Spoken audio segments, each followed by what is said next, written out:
Cam Peak joining us.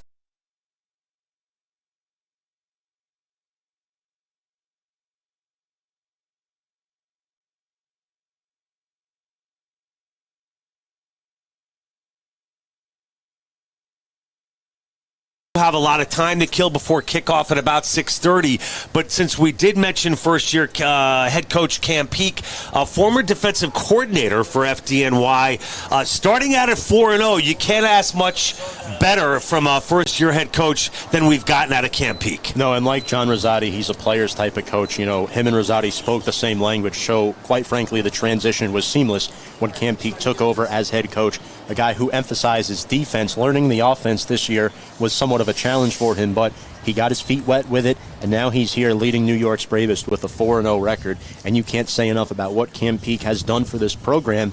Vinny Shada, the new assistant coach as well. You got Mark Pop in as the offensive coordinator and Sal DiAgostino in as the defensive coordinator. So some new faces within the coaching staff, but the bravest mindset doesn't change. You still got key veterans on this team like Joe Herman, Richie Richards, and Denzel Wilson as well, guys who have been here for a while. Wow, I'm getting overwhelmed with some rock star names with the FDNY, but we might as well dig in. I mean, getting back to Cam Peak for a minute, you know, obviously a defensive-minded team and a dirty, absolutely dirty secondary led by John Moody, one of the co-captains of this team. Several turnovers in the first game that we announced against the Tri-State Shields, a win for the FDNY. I think it was 2 picks, 4 turnovers, and I think the key for FDNY is their ability to capitalize on those turnovers. And whichever team today, Tom, makes the most mistake-free, plays the most mistake-free football, and turns the ball over less, in my opinion, is going to win the ball game. Not necessarily going out on a limb with that one. That's definitely a key to the game, mistake-free football, folks, because there was about 7-8 turnovers in last year's game at MetLife, and it proved to be costly for both squads, especially NYPD. And back to the FDNY, we got to call the game on May 7th against Tri-State out in Bethpage, and that was an interesting game because they won that game 27-6. They forced 5 turnovers in that game, and then they went on to force 5 turnovers again in their following game on May 21st. Against New York Corrections Department. So they pride themselves off their defense. Their offense is always in position to capitalize. And NYPD head coach Kevin Shanahan brought this up. You don't want to make mistakes because FDNY will make you pay for it almost every time. Well, let's talk about it. The one thing Tom and I did not expect against the Tri-State Shields was the 1-2 combination punch of Chris Rigoli and John Conklin. Rigoli will start the game today at quarterback for FDNY, and don't be surprised, Tom, depending on how his performance goes in the early going, Coach Peak will not hesitate in bringing backup quarterback John Conklin, who really does provide a different dynamic. Not afraid to scramble with the ball, not afraid to create, not afraid to use slot receivers, including Heedles, who will be starting at running back today, the former quarterback for FDNY. Tommy Heedles in a new position, a guy who's pretty much, he'll do whatever you ask him to do. He's played receiver. He's played tight end. He's kind of like a Taysom Hill-esque type of player, a guy who... Whoa, lofty comparison. He's a utility player. Remember, very athletic kid, too. We asked Tommy Heedles in pregame, how do you feel about that 68-yard touchdown against Tri-State? Well, he felt really good about it. Chris Rigoli threw a nice dime to him. Tommy Heedles has developed nicely into a good receiver for Chris Rigoli, who in last year's game at MetLife against NYPD, he did struggle a little bit at times, but he did enough to win the football game.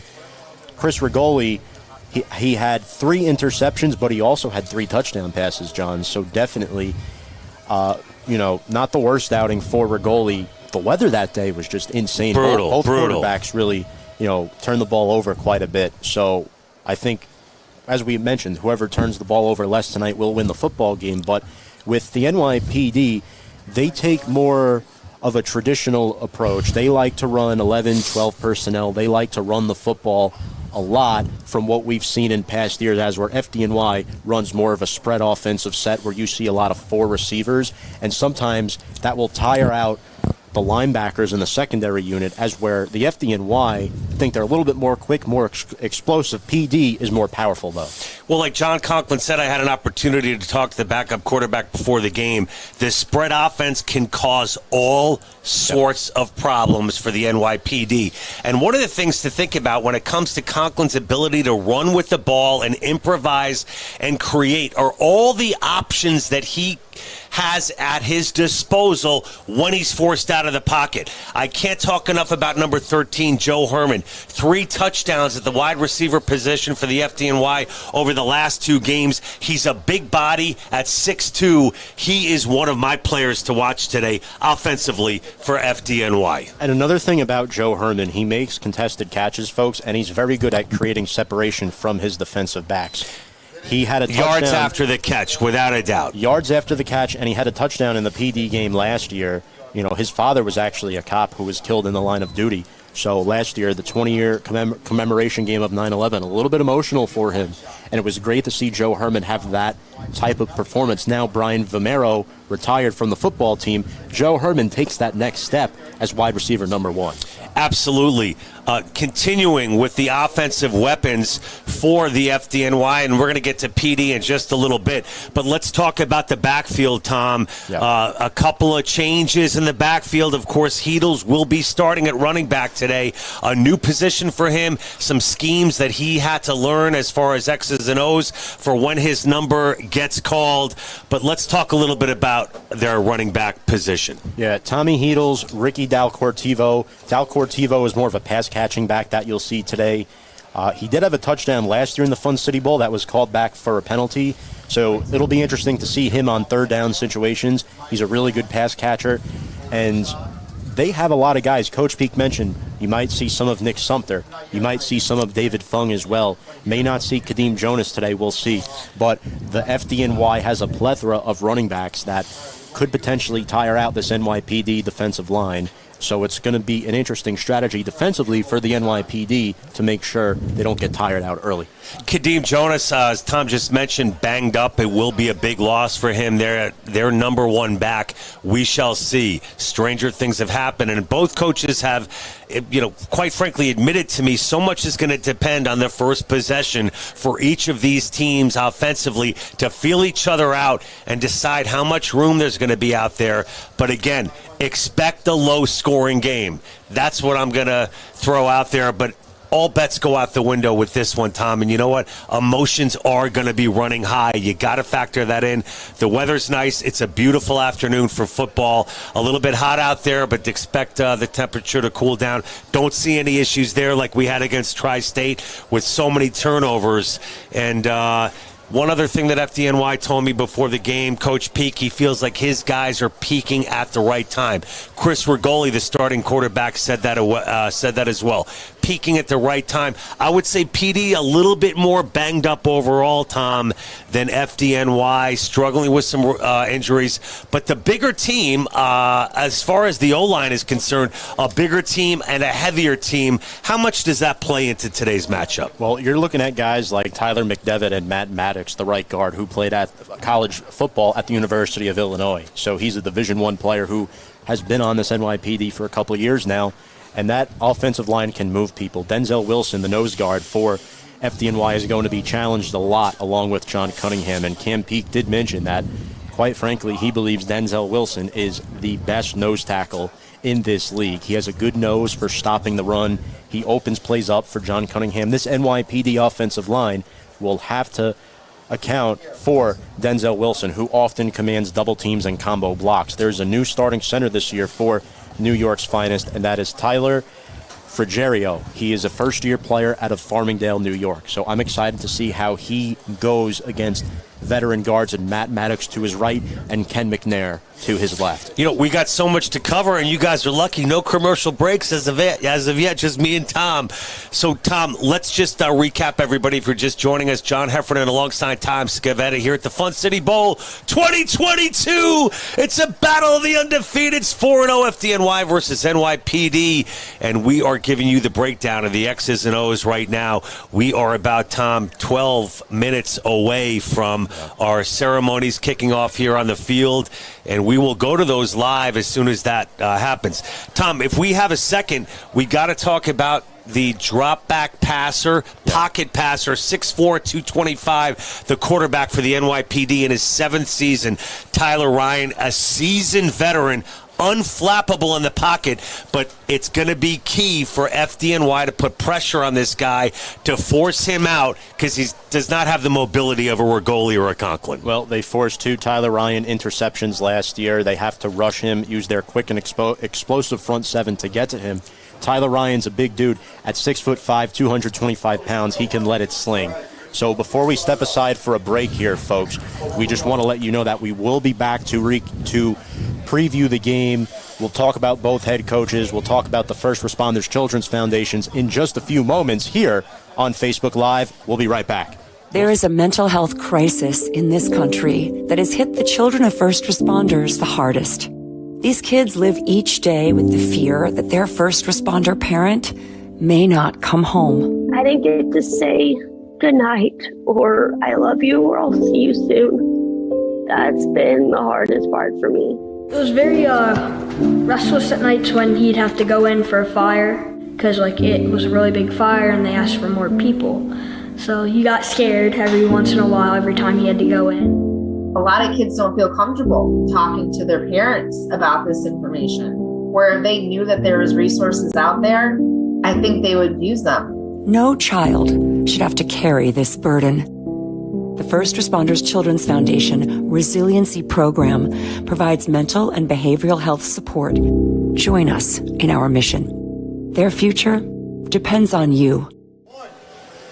Folks, welcome back to Mitchell Field here in Uniondale, New York. My name is Tom Scavetta, joined alongside John Heffernan on the call for tonight's 2022 Fun City Bowl featuring New York's finest and New York's bravest. John, I want to quickly shout out somebody watching in the live stream on Facebook for FDNY.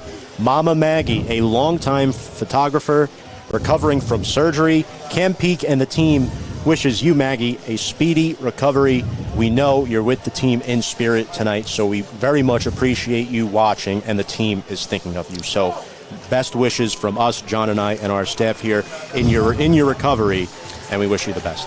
Maggie, big shout out as the NYPD takes the field, led by the American flag in formation, in pairs coming out onto the field as we get ready for some of our pre-game ceremonies, Tom, including the ceremonial coin flip, which will be handled by Jillian Crane, the president of the First Responders Children's Foundation, one of our key charitable components to today's game.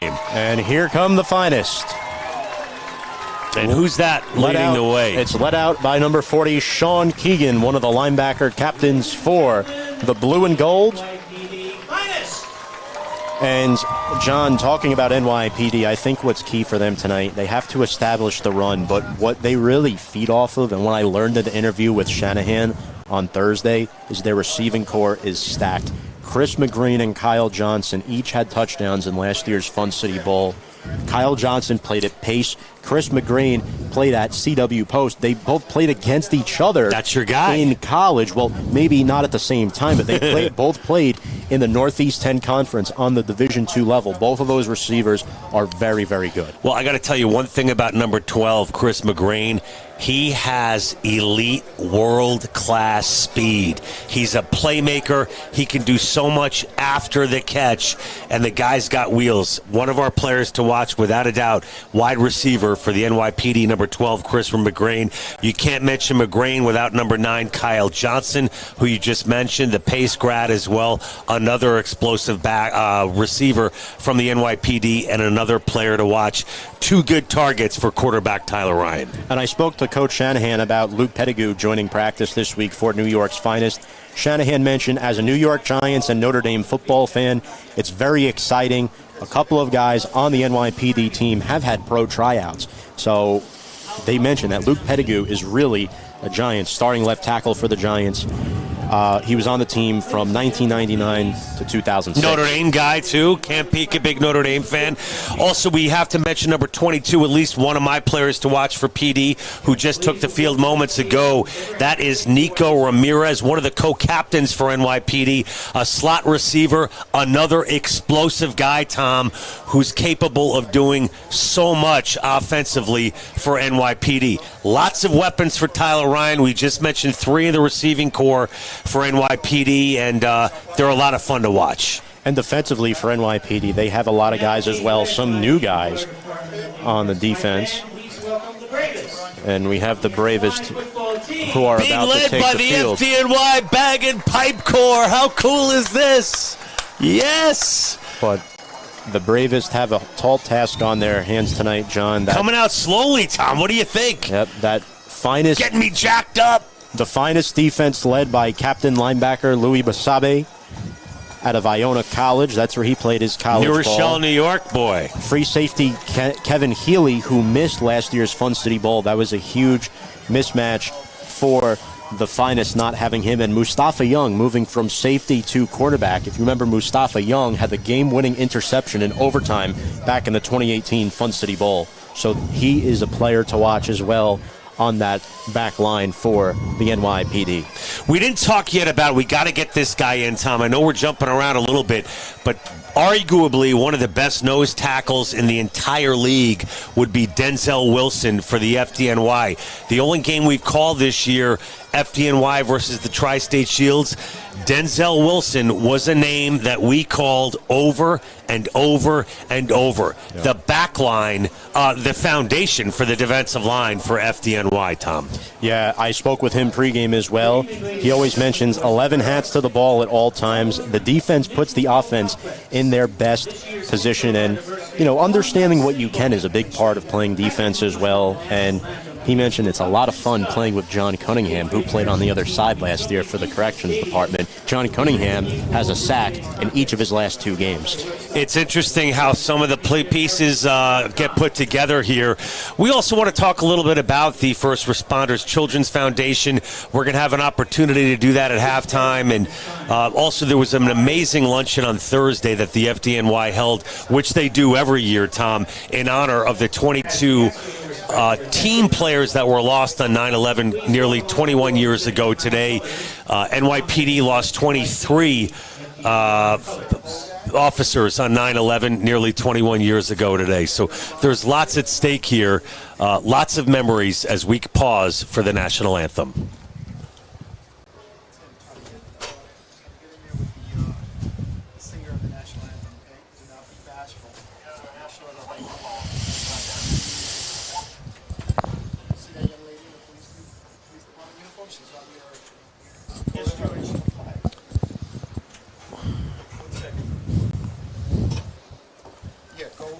We need the field microphones in midfield, please.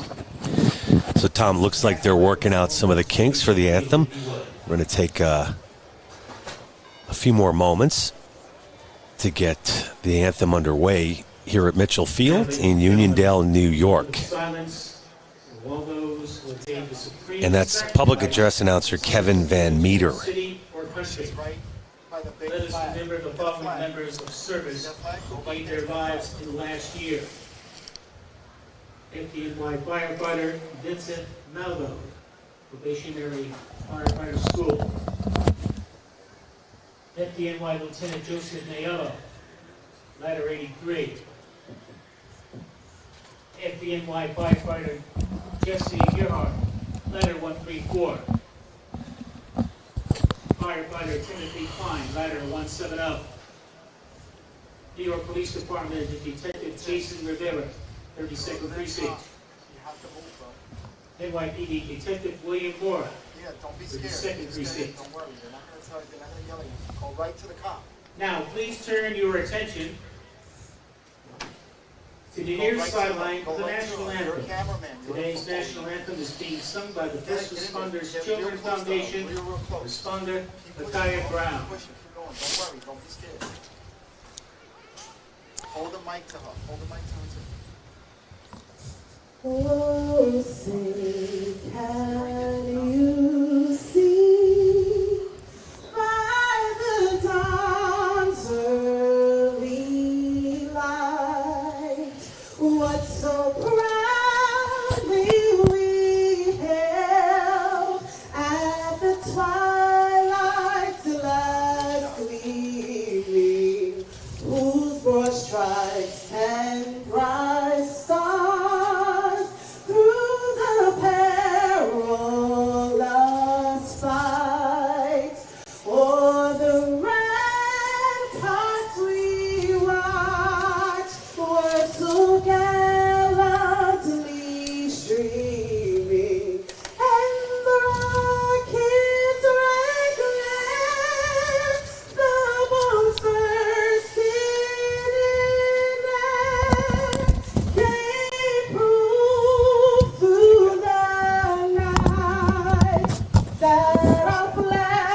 Folks, welcome back to Mitchell Field here in Uniondale, New York. My name is Tom Scavetta, joined alongside John Heffernan. And John, beautiful national anthem sang today. And we're getting very close to kickoff here, John, and it's going to be very interesting to see how this game unfolds. But kind of before we get there, I mean, want to quickly shout out the First Responder Children's Foundation again for everything that they do. They gave us a bunch of ads today. We're going to talk about the mental health awareness program that they've come about, that they've formulated. We're going to talk about that with Jillian Crane at halftime, and all sorts of good stuff coming today. Absolutely, and we've got one heck of a football game, Tom. I got chills during the anthem. We got a packed house here at Mitchell Field, a gorgeous day for football. I am so stoked. Going to use a West Coast term, but I don't care. This is all about New York City, PD versus FD, a battle of the unbeatens, fans. We're so psyched you're tuning in right now. It's Tom Scavetta, John Heffernan. Tom, let's do a quick recap. Yep. 2 battles of undefeated teams for all the marbles. If you're just joining us last year, this went to Giants Stadium, MetLife Stadium as it's known today, and It's really important for PD to avenge that loss here today. It is the 50th anniversary of these 2 teams meeting, and there's just so much on the line. Absolutely. Both teams come into this game undefeated. They both went into the Fun City Bowl undefeated in 2019 as well. So it's going to be interesting to see who wins this matchup today. NYPD, they're looking for revenge. They haven't won this game since 2018. They beat the FDNY last time they played on this field, despite it not being the Fun City Bowl. You have to think that's lingering in their minds a little bit. Absolutely.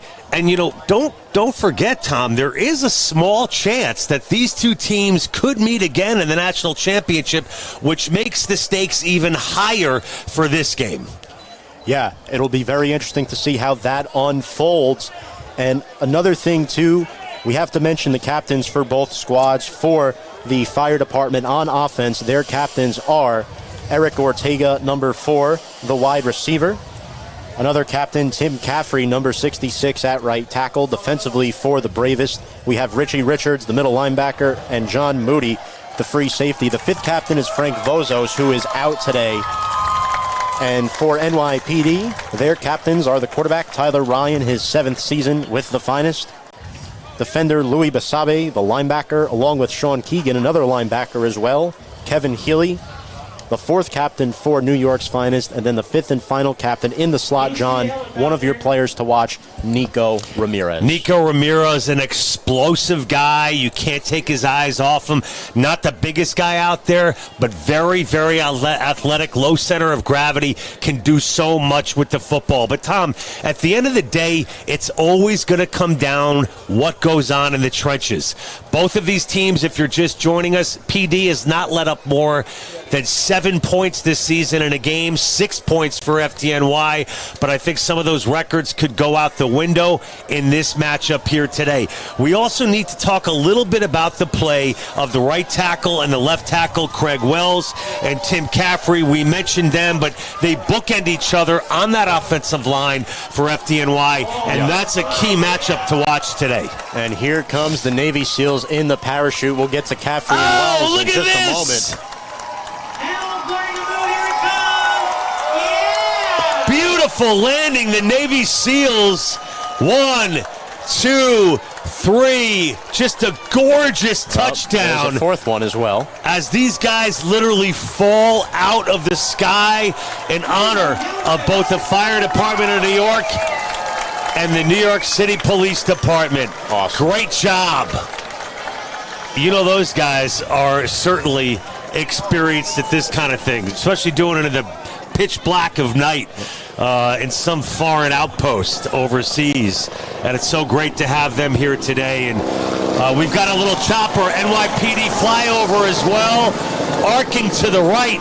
The NYPD chopper with the flyover, and just absolutely gorgeous, picture perfect night. Everything going beautifully so far. Round 2 for the NYPD chopper, making its way over the field here in Uniondale, New York. And the crowd loving it, Tom. And, you know, unfortunately, one of these teams is likely to lose today. You know, they respect each other so much on the job and the roles they play, and they're going to respect each other continually after this game is over. But, Tom, once that opening kickoff comes, there is absolutely no love lost. Absolutely. And it's going to get chippy. It's going to be physical. It's going to be smash-mouth football. And you might think of those as cliches, but these guys care a whole heck of a lot about this game today. It's a little fun fact, ladies and gentlemen. Cam Peake ran into Kevin Shanahan at a Carvel a few months back, so it was nice to see them run into each other and have that experience. But a little, what do they call the Carvel? The Frosty, the Fudgy the Whale. Folks, Fudgy the Whale. If you are watching on one of our live streaming sites today, please share the stream with your friends and family. We really appreciate it. On FDNY Bravest Football, First Responder Children's Foundation, and PugLifeSports. We're also on YouTube on the First Responder Children's Foundation's page. And, John, back to Tim Caffrey for a second, because I got to speak to him as well, the FDNY right tackle. He's a funny guy. He mentioned that the O-line is the funniest group on the team, in his opinion. He attended the luncheon. It was an honor for him to be there in his 6th year with the football team now, and he loves protecting his quarterback, Chris Rigoli. Yeah, absolutely. Like, so much is going to come down to the protection that the offensive line provides for both Tyler Ryan and the starter today for the FDNY, Chris Rigoli. Folks, the home team today is the FDNY. The away team is the NYPD. We're going to get ready for the coin toss right now, which will determine who receives the football. And setting the tone early is obviously going to be very important for both teams in the early going today, as the crowd continues to pour in on this gorgeous June Saturday night here in Uniondale, New York. As you can see right now, they're honoring the New York Bravest Football Club. They started 50 years ago, and you know, it's a very emotional year for the NYPD, losing 2 police officers in Jason Rivera and Wilbert Mora. Jason Rivera was just a 22-year-old police officer on the job for barely a year. Wilbert Mora, 27 years old, 4 years on the job. They were both killed in the line of duty. Rivera first, and then Mora eventually passed as well, unfortunately. And then for the FDNY, Timmy Klein. Yeah, Timmy Klein recently, too, in the April, last. Yeah. At 31, he passed away responding to a fire in Canarsie, Guy was Brooklyn. absolutely beloved. Worked out of ladder 170 from Queens, New York. And then Vincent Malveaux, who was mentioned earlier, 31 years old as well. A probationary firefighter who died during training on December 12th, 2011. Had a medical episode, previously worked as an EMT for 4 years, was working on his training. So we wish all their families, friends, colleagues, the most comfort and generosity, and our thoughts and prayers are with you during this time. Tom, I'm so glad you brought that up. And we mentioned the FDNY luncheon last Thursday, and one of the things, rookie player who just got on the job for the FDNY in March is the backup quarterback for FDNY, John Conklin, who has gotten significant playing time so far this season. He said he was tasked with the assignment of honoring and doing research for fallen firefighter Timothy Stagpole, who died on 9/11. And Chris told me, John Conklin told me, as part of his research, in 1998, Tim Stagpole was severely injured in a fire. He could have retired back then with full benefits and a pension. He decided not to. Over 30% of his body was burned. Tim Stagpole came back. He got back on the job, and on the morning of 9/11, entered one of the towers at the World Trade Center and gave his life for the city of New York and the country of the United States of America. And it just goes to show you how important the long lineage is of history with the players you're going to see on the field today, the players that have come in the past, and how that tradition continues. It's such an important cog for both sides. And Tom, I want to thank you for mentioning some of those very important names here today. Lined up at the 50-yard line right now, it's Tyler Ryan, the quarterback, number 16. Number 22, Nico Ramirez, the all-everything slot receiver for the PD. Number 40, we've got Sean Keegan. And number 15, Kevin Healy. And, of course, number 44, Louis Basabi. Those are the captains getting ready to shake hands. Who do we have on the FDNY side, on the other side of the 50? For the fire department, it is Frank Vozos, who's in his jersey and shorts. He will not play. That's number 43. John Moody, the safety, number 22. In the middle is number 4, the slot receiver, Eric Ortega. Big number 66, Tim Caffrey there on your left side of the 50-yard line. And that is Richie Richards, number 33, the middle linebacker. All of those players have been on the team for a few years now for FDNY. So, John, this is going to be very, very interesting to see who wins the coin toss here. Yeah, I mean, we've got more people on the field than I think at the Super Bowl. I mean, as you mentioned, Tom, there's so much alumni here today from both sides. This is such a big deal for both of these sides. And now the captains will meet as they will get brought together. Hopefully the sooner the better. Here they come, folks. The FDNY, the bravest, walk hand in hand on the 50-yard line. And we should see the police department of New York making their way towards the FDNY captains for the coin toss. And here they go. And one captain, you mentioned Richie Richards. Tom, he is a real roving linebacker and a lot of fun to watch. Richie Richards is definitely a guy defensively for the FDNY that you want to keep an eye on. 5'10" only, one of the captains, 225 pounds, number 33, and he is a rover, and he's one of the hardest hitters on the team, and a heck of a lot of fun to watch. Absolutely, as the coin toss is going to be decided here by Luke Pettigrew, the offensive lineman, played for the Giants for quite some time, played collegiate football at the University of Notre Dame. Pettigrew played for the Giants from 99 to 06. Remember, he was the starting right tackle in the big game back in 2000 against the Baltimore Ravens, and then after that he eventually moved over to left tackle, and he ended his career there. He left the year before the Giants went on to win 42. So here he is. And how cool is that to have a Giants alum in Luke Pettigrew, Notre Dame grad, Camp Peak, a big fan of his. Also, Bill Ard, the Super Bowl winner for the Giants, speaking to the NYPD. Did Bill Ard speak to the PD or FDNY? I forget. Bill Ard attended the FDNY practice. All right, so it was FDNY. And he talked about concussion protocol, concussion safety, proper technique in hitting. Such a hot topic, hot button topic today, head injuries in sports, and constantly evolving, and the safety of the sport of paramount importance, both on this level, collegiately, high school, college, and the pros. So the NYPD has won the toss. And I believe, if I heard the official correctly, they will elect to receive. So our first big outcome of the afternoon, ladies and gentlemen, as we hit evening time here in New York. Moments away from kickoff 2022 Flint City Bowl, NYPD versus FDNY, the battle of the unbeatens. Tom, if you're not excited for this, there's something wrong with you. Now, folks, before kickoff, just want to remind everybody the weather currently, it's about 75 degrees, mostly sunny, 6:43 p.m. here on the East Coast, right before kickoff. And actually, looks like NYPD elected to defer. I do see the kicker, Nick Courtney, out there. So I believe they'll be on defense first. It's hard to hear because the fans are very animated. They're very excited. Yeah, we got lots going on. So, yeah, NYPD. So, Tom, the bravest in the white with red helmets. PD and kind of the Notre Dame gold and blue. Yep.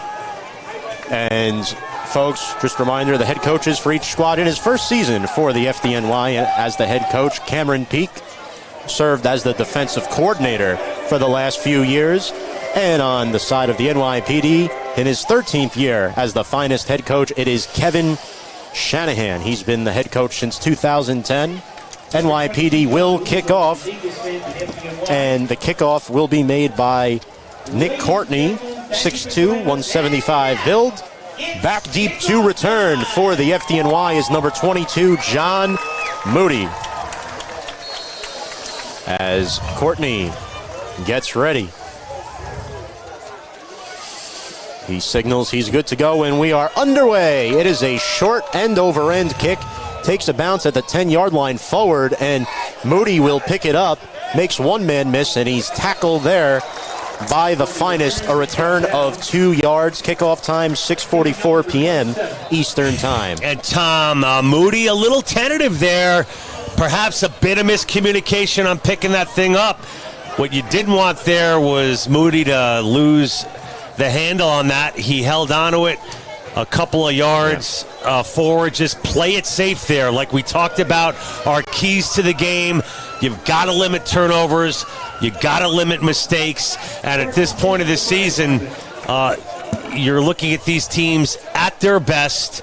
A little nerves maybe in the first possession here, but after that, it's going to be all football. That was Kevin Young on the tackle for NYPD. The quarterback for the Bravest is Chris Rigoli, and it looks like we had a little scuffle there. They're moving the ball a few yards forward, so FDNY will set up shop at their own 28-yard line with a 1st and 10. Chris Rigoli, the quarterback, number 14, in the backfield with him. It looks like Nick Sumter. They're in a 4-receiver set. On the near side, it is Lawrence D. Simone and Eric Ortega. Also in the game, Joe Herman. And the pass is incomplete. Rigoli coming out throwing, Tom. No surprise there. That one was intended for Herman. Yep. Good pressure there by the finest on the offensive line for the fire department. The left tackle is number 77, Craig Wells. Left guard, number 59, Jarrett Howe. At center, number 52, John Seda. The right guard is number 73, Swain Thomas. And at right tackle, the captain, Tim Caffrey. 2nd and 10, Tom, and you know the referee's calling this game close as it is. A personal foul on PD, and the opening kickoff gave FD a little extra 15 yards. There's the handoff to Sumter. He is wrapped up from behind by Effinger after picking up about 2. It's going to bring up about 3rd down and 8 here, maybe 3rd down and 7. And, you know, I think that was a smart call by the pinstripes here, the guys in stripes. You know, set the tone early. We don't want things getting out of control. The referees need to control this game, not the players. On defense for NYPD, their defensive line, number 58, Daniel Effinger, who just made that tackle inside. Number 93, Brandon Ravello, and number 50, Rashawn Williams are the D tackles. On the other side, number 24, Manny Tejada. The linebackers are number 44, Louis Basabe. He's a captain. Mike linebacker is number 45, Ulrich Blaze. The strong safety / rover is number 17, Mark Ricketts. In the secondary, number 32, Mustafa Young, and number 38, James Young are the corners. At safety, the captain, number 15, Kevin Healy, and number 46, Marquise Artis. Rigoli fires, throws. It is complete to Babby, and he's got an FDNY 1st down, wrapped up by Basabe. And just a huge play. And, of course, Rigoli operating out of the shotgun here from the jump. 4 receivers set. And Rigoli finds his target in number 89, number 88, Marco Bobby. So that is a first down for the fire department. So we have the NYPD defense and the FDNY offense set up for you. Chris Rigoli in the Tri-State game went 13 for 23, had 2 touchdowns and 2 interceptions. Had a touchdown pass against Corrections as well. He's in a shotgun set here, trips to the right. He takes the snap, looks over the middle, throws. It is caught by Tommy Herrick at midfield at the 50-yard line. He's wrapped up again by Basabe, pickup of about 7. Yeah, he's going to be about 3 yards short, Tom, but if you're Chris Rigoli and the offensive line for the FDNY, you got to like this start so far. Chris Rigoli with a couple of big pass plays to get this thing started. Not too big, but just the right amount to get a first down, another 3-4 yards shy from their second first down of this opening series. Second down and 3 at midfield, 12:38 to go in the first quarter. Rigoli in a shotgun set. Babby is in motion across the formation. Rigoli gives the handoff to the running back. And no, he kept it, and he was brought down by Tejada, but there was a face mask, and that'll advance FDNY forward 15 yards. Yeah, no one fooled on that with the police department, getting great penetration on the defensive line and disrupting Rigoli. And there is a flag on the play. That's the second finest penalty. That was on Manny Tejada with the face mask on the run there. But it was the option by Rigoli. Now, John, first down and 10. This is going to move the ball inside the 42, the fire department 37-yard line. So a good start for the fire department on this drive. And a couple of big penalties on the early going here against the police department. One on the opening kickoff, a personal foul for 15 yards. This face mask is going to back things up again for the police department of New York City. As Tom said, first and 10. Bravest on their own 37. Joe Herman is the man in motion. Rigoli scrambles. He is sacked. Nicely done by Will Pierce.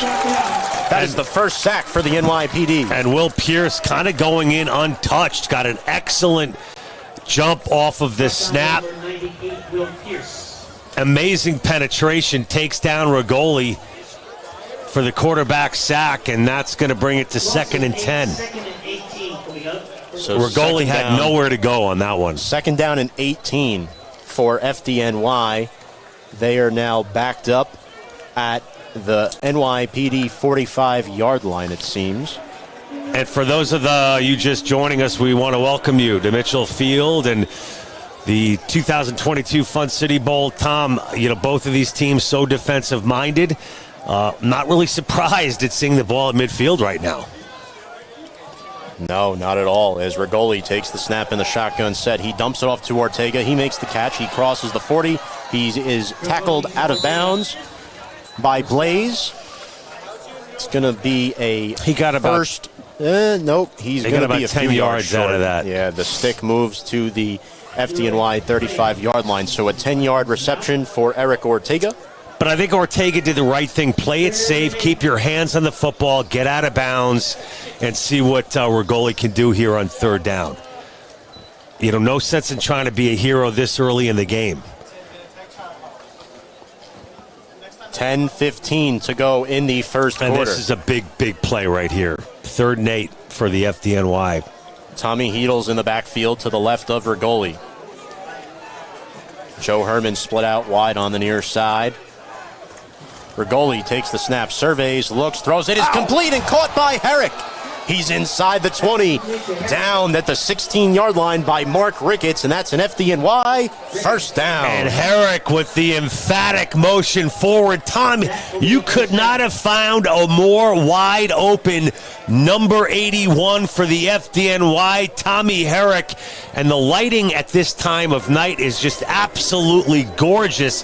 Herrick streaking through the middle, going across the field, making himself kind of vulnerable, but nobody from the PD secondary was there. No, you're right. FDNY's done a good job using a balanced attack thus far. They are in the red zone now. They're at the NYPD 17-yard line. Rigoli has trips to his right. In the backfield is Heedles. He's going to dump it off, and Heedles was not even looking. Good pressure there from Tejada, incomplete. Yeah, you got to give a lot of credit to number 44 for the NYPD busting through once again, putting pressure on Rigoli. That was number 44, Louis Basabi, getting the penetration there. And Basabi's been putting a little bit of pressure so far here in quarter number 1 on Chris Rigoli. And the offensive line for FD needs to do a better job of picking up Basabi on that one. Shout out Garth Michael Patrick in the comments section saying hello.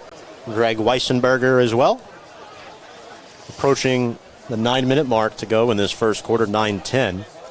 And Fire Department looking to strike first. Last year, they went scoreless in the first quarter. Well, both teams did. NYPD led 7-0 at halftime. Fire Department looking for a different result early. Ortega is in motion.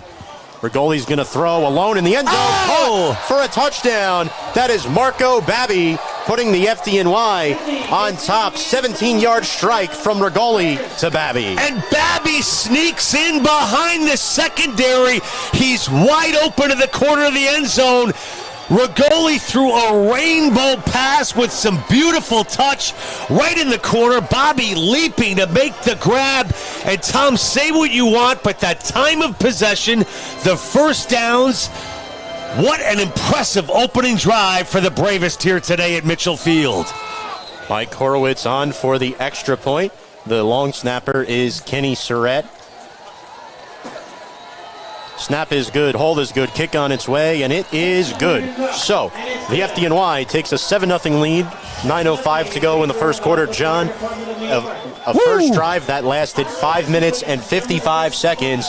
Thoughts on that drive? I mean, you talk about ball management, no turnovers, a couple of big penalties against PD that had a big outcome on that first offensive possession for the Bravest. Rigoli, a couple of nice dump-off passes. He was pressured several times, a sack by PD, but it's the passing game that's clicking early here for Chris Rigoli and his strong receiving core, resulting in the opening touchdown for the Bravest. Fire Department of New York City, 7-0. Wow, what a start. We got a couple of comments on the stream for FDNY, and FDNY Bravest Football Club would like to thank their generous sponsors. At the bronze level is Coach Com, our headset sponsor. At the first responders level, thanks to the Gary Sinise Foundation and the Tunnel to Towers Foundation. Gary Sinise, Hollywood actor, you all know him well, big supporter of the military, FDNY, and PD. Sorry, Tom, go ahead. No, that was it. Oh, that was it. Yeah. Okay. All right. There we go. So, on to kickoff for FDNY is Mike Horowitz. Back deep to return are Chris McGreen and Kyle Johnson as the ball falls off the tee. You know, Tom, I got to say, Cam Peak was saying we're playing our best football of the season. We are peaking, no pun intended, or pun intended, at the right time. And the one thing that stood out to me on that possession, very calm, cool, and collected Chris Rigoli. They all seemed really in sync. I'm talking about that offensive line. Horowitz, this is a terrible kick, and it is. He is swarmed nicely, though. Good play made. It looked like Tim Dollison was in there. Dude, Dollison just absolutely teed up that PD ball carrier. But our biggest hit of the game so far, Dollison, one of the co-captains for the FDNY and special teams right now. NYPD will take over. They're led by their seventh-year quarterback, Tyler Ryan, out of Ward Melville High School. He's been the starter since 2016. In the backfield today, number 29, Danny Roll. His receivers are Kyle Johnson and Chris McGreen. The tight end is Casey Agu. Slot receiver is the other offensive captain, Nico Ramirez. The offensive line, left to right. At left tackle, number 72, Scott McDevitt. At left guard, number 60, Ken McNair. The center is Tyler Frigerio in his first season. Right guard, number 67, Matt Maddox, and right tackle, number 77, William Pastupak. And as the handoff to roll, he is swarmed up by TJ Fernan for no gain.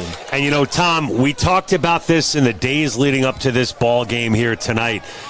PD, more of a bit of a smash mouth, north-south kind of team, a bigger offensive line. They start the ball running. Interesting.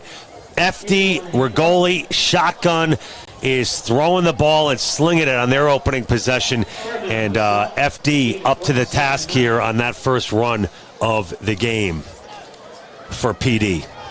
So Tyler Ryan, this is a bunch formation for the NYPD. Play action pass. Pass is caught by the receiver, Mike Miller. He picks up about 6-7 yards. He's bumped out of bounds there by Phipps. It'll bring up third down and about 3. And he got a step on Phipps.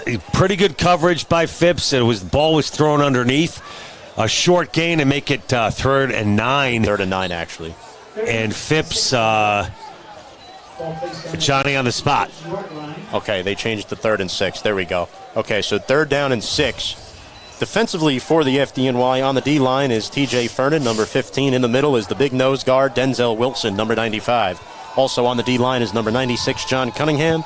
The linebackers are Frank Zerbo, Richie Richards, and Sam Murray. We'll get to the secondary in a moment. Penalty flags flying. I think that's going to go against PD for false start. It looks like it's offsides on FD. Actually, okay. We will see, though. I have a couple comments. Thank you, Garth. Appreciate that.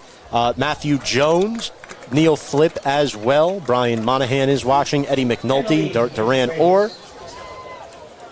It'll be 3rd and 1 coming up. Folks, so it is hard to see the scoreboard from this angle. And it does go against the fire department of New York City, so it is 3rd and a short 1. 3rd and 1. The man in motion is Nico Ramirez. Bunch formation, single back. Ryan rolling right, surveys, throws it away. And Ryan, Tom, had absolutely nowhere to go. Wisely throwing that out of bounds. Excellent pressure by FDNY, especially to set the precedent here in the opening drive. And just like that, number 11 coming out to kick for NYPD. That's going to be Mike Sheridan. Quickly, the secondary for the FDNY that helped get that stop on 3rd down. Number 6, Evan Flowers, the rover safety. Number 9, Alan Alvia, the stud safety. Corners left and right are Anthony Phipps and Tim Dollison, and the free safety captain, number 22, John Moody. Mike Sheridan on to punt. Played his college ball at Stony Brook. This is a wide drive kick. It is blocked by the FDNY. It is picked up and returned for a touchdown. You have got to be kidding me. Special teams coming through. Sheridan paused after he received the ball, thinking maybe it would get blocked. Took a half step to his right. Unbelievable turn of events, and just like that, PD goes up 13-0. It might have been Dollison that scored that touchdown. I should say. Sorry, unbelievable. It might have been Dollison that scored that touchdown. It's hard to tell because the 8 looks like a 6 on the FD jersey, but nevertheless, FDNY up 13-0 early. Mike Horowitz on for the extra point. 7:25 to go in the first quarter. And Tom, you talk about a picture-perfect block. Extra point is good. Horowitz falls down. So FDNY takes a 14-0 lead with 7:25 to go in the first quarter. Cam Peake mentioned in the interview on Thursday with me that he mentioned special teams has won and lost us games. Steve Orr would be very proud right now. I was just thinking about him. Coach. Absolutely. We expect Steve up here, one of our special guests here in the first half. And just like that, 14-0. FDNY with the commanding lead, and a lot of pundits before the game today, Tom, talked about the bigger, more physical offensive line for the police department, but they do have their injuries. They are a little bit banged up.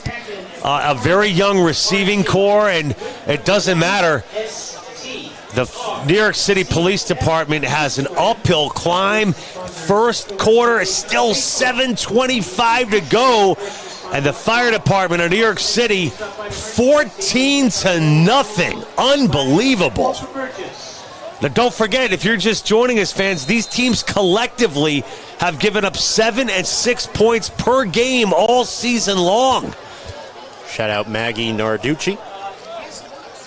Horowitz will kick off. McGrain and Johnson back deep once again. And folks, we do apologize with the number situation. McGrain will return this kick. He's got a lane. He's past the 40. He's past midfield. He's past the FDNY 40. He's still going.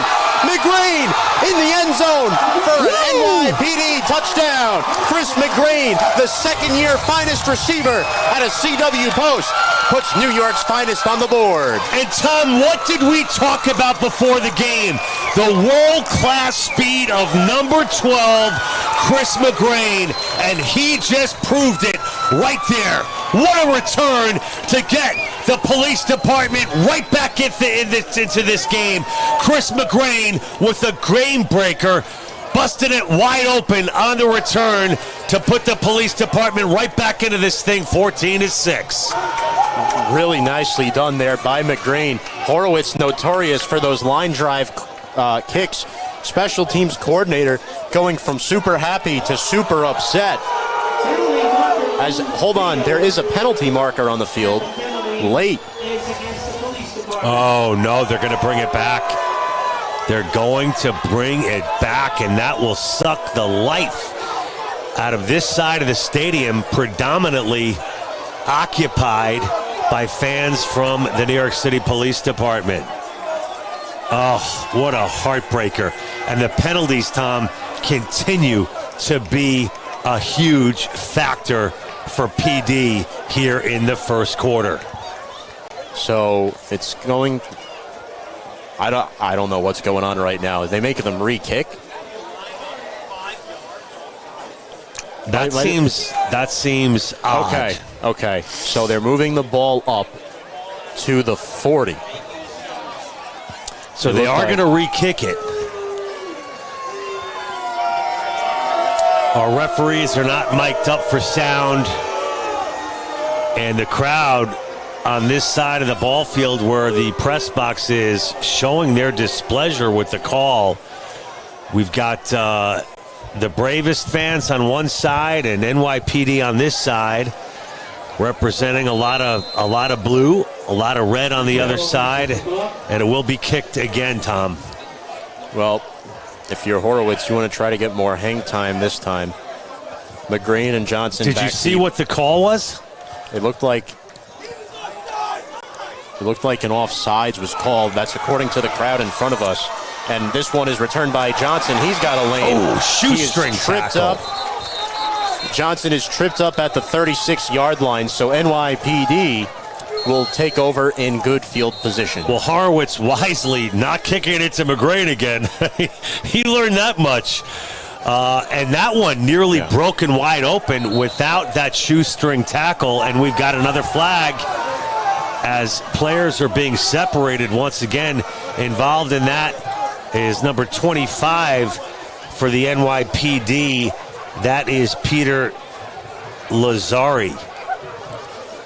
And I'm not sure who was flagged, but the referees have set the tone. The officials setting the tone here in the first quarter, and they haven't held back from throwing the flags. Flag was picked up. So 36-yard line, NYPD will be in control here. McGrain in the slot. Johnson split out on the near side. Ramirez in the slot left. Roll takes the handoff, and he is wrapped up. Looked like Denzel Wilson got a piece of him. No gain. Looked like kind of a late hit in there, too. These guys got to stick to playing football.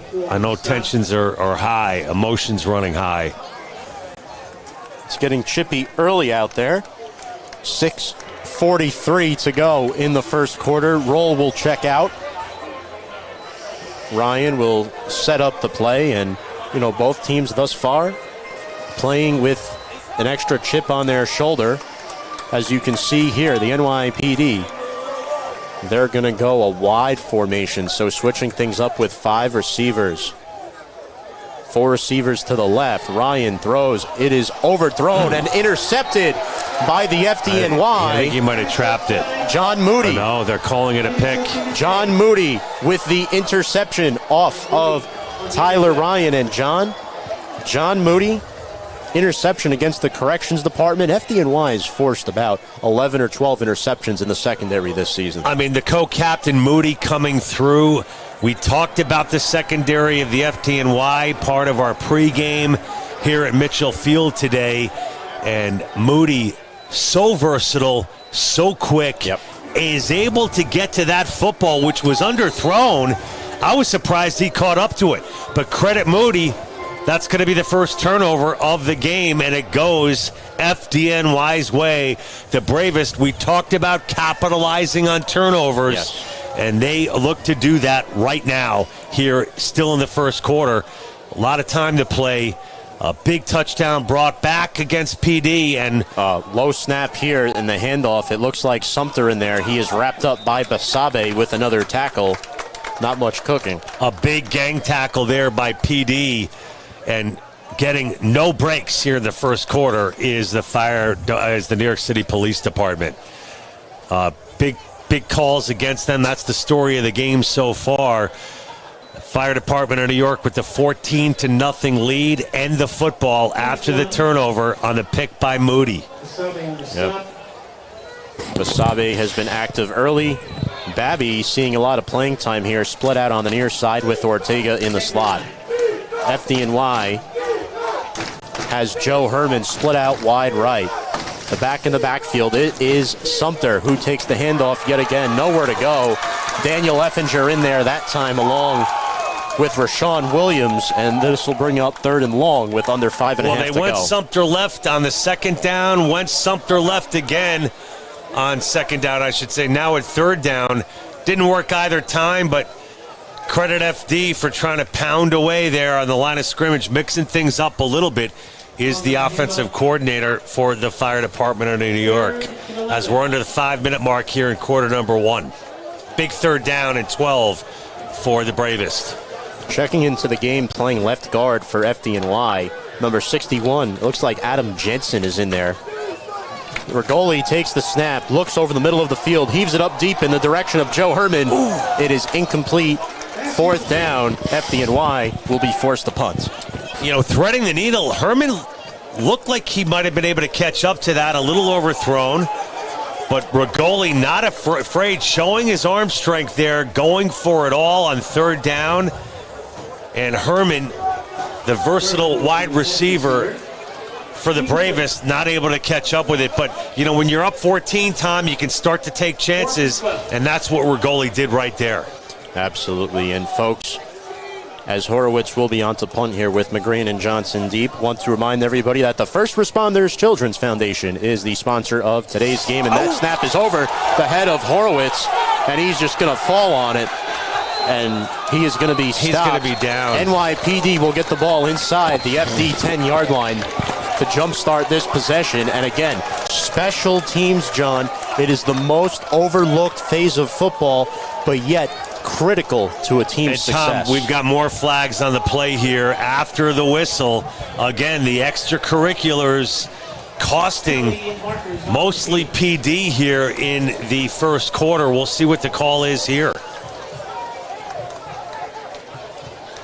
And folks, just a quick reminder, the First Responders Children's Foundation, primary sponsor of today's game, proceeds will go towards both teams and their college scholarship fund for children of first responders killed in the line of duty. Around 800 children lost a parent from 9/11.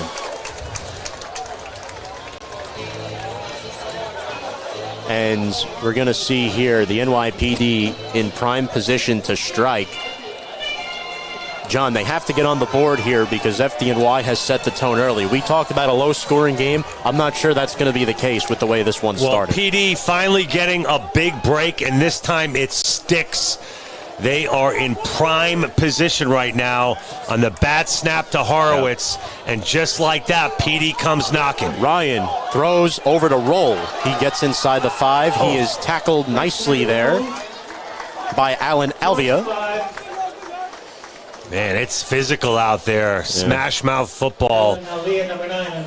Gain of about 4 with 4:15 remaining in this first quarter, so it'll be second and goal for NYPD.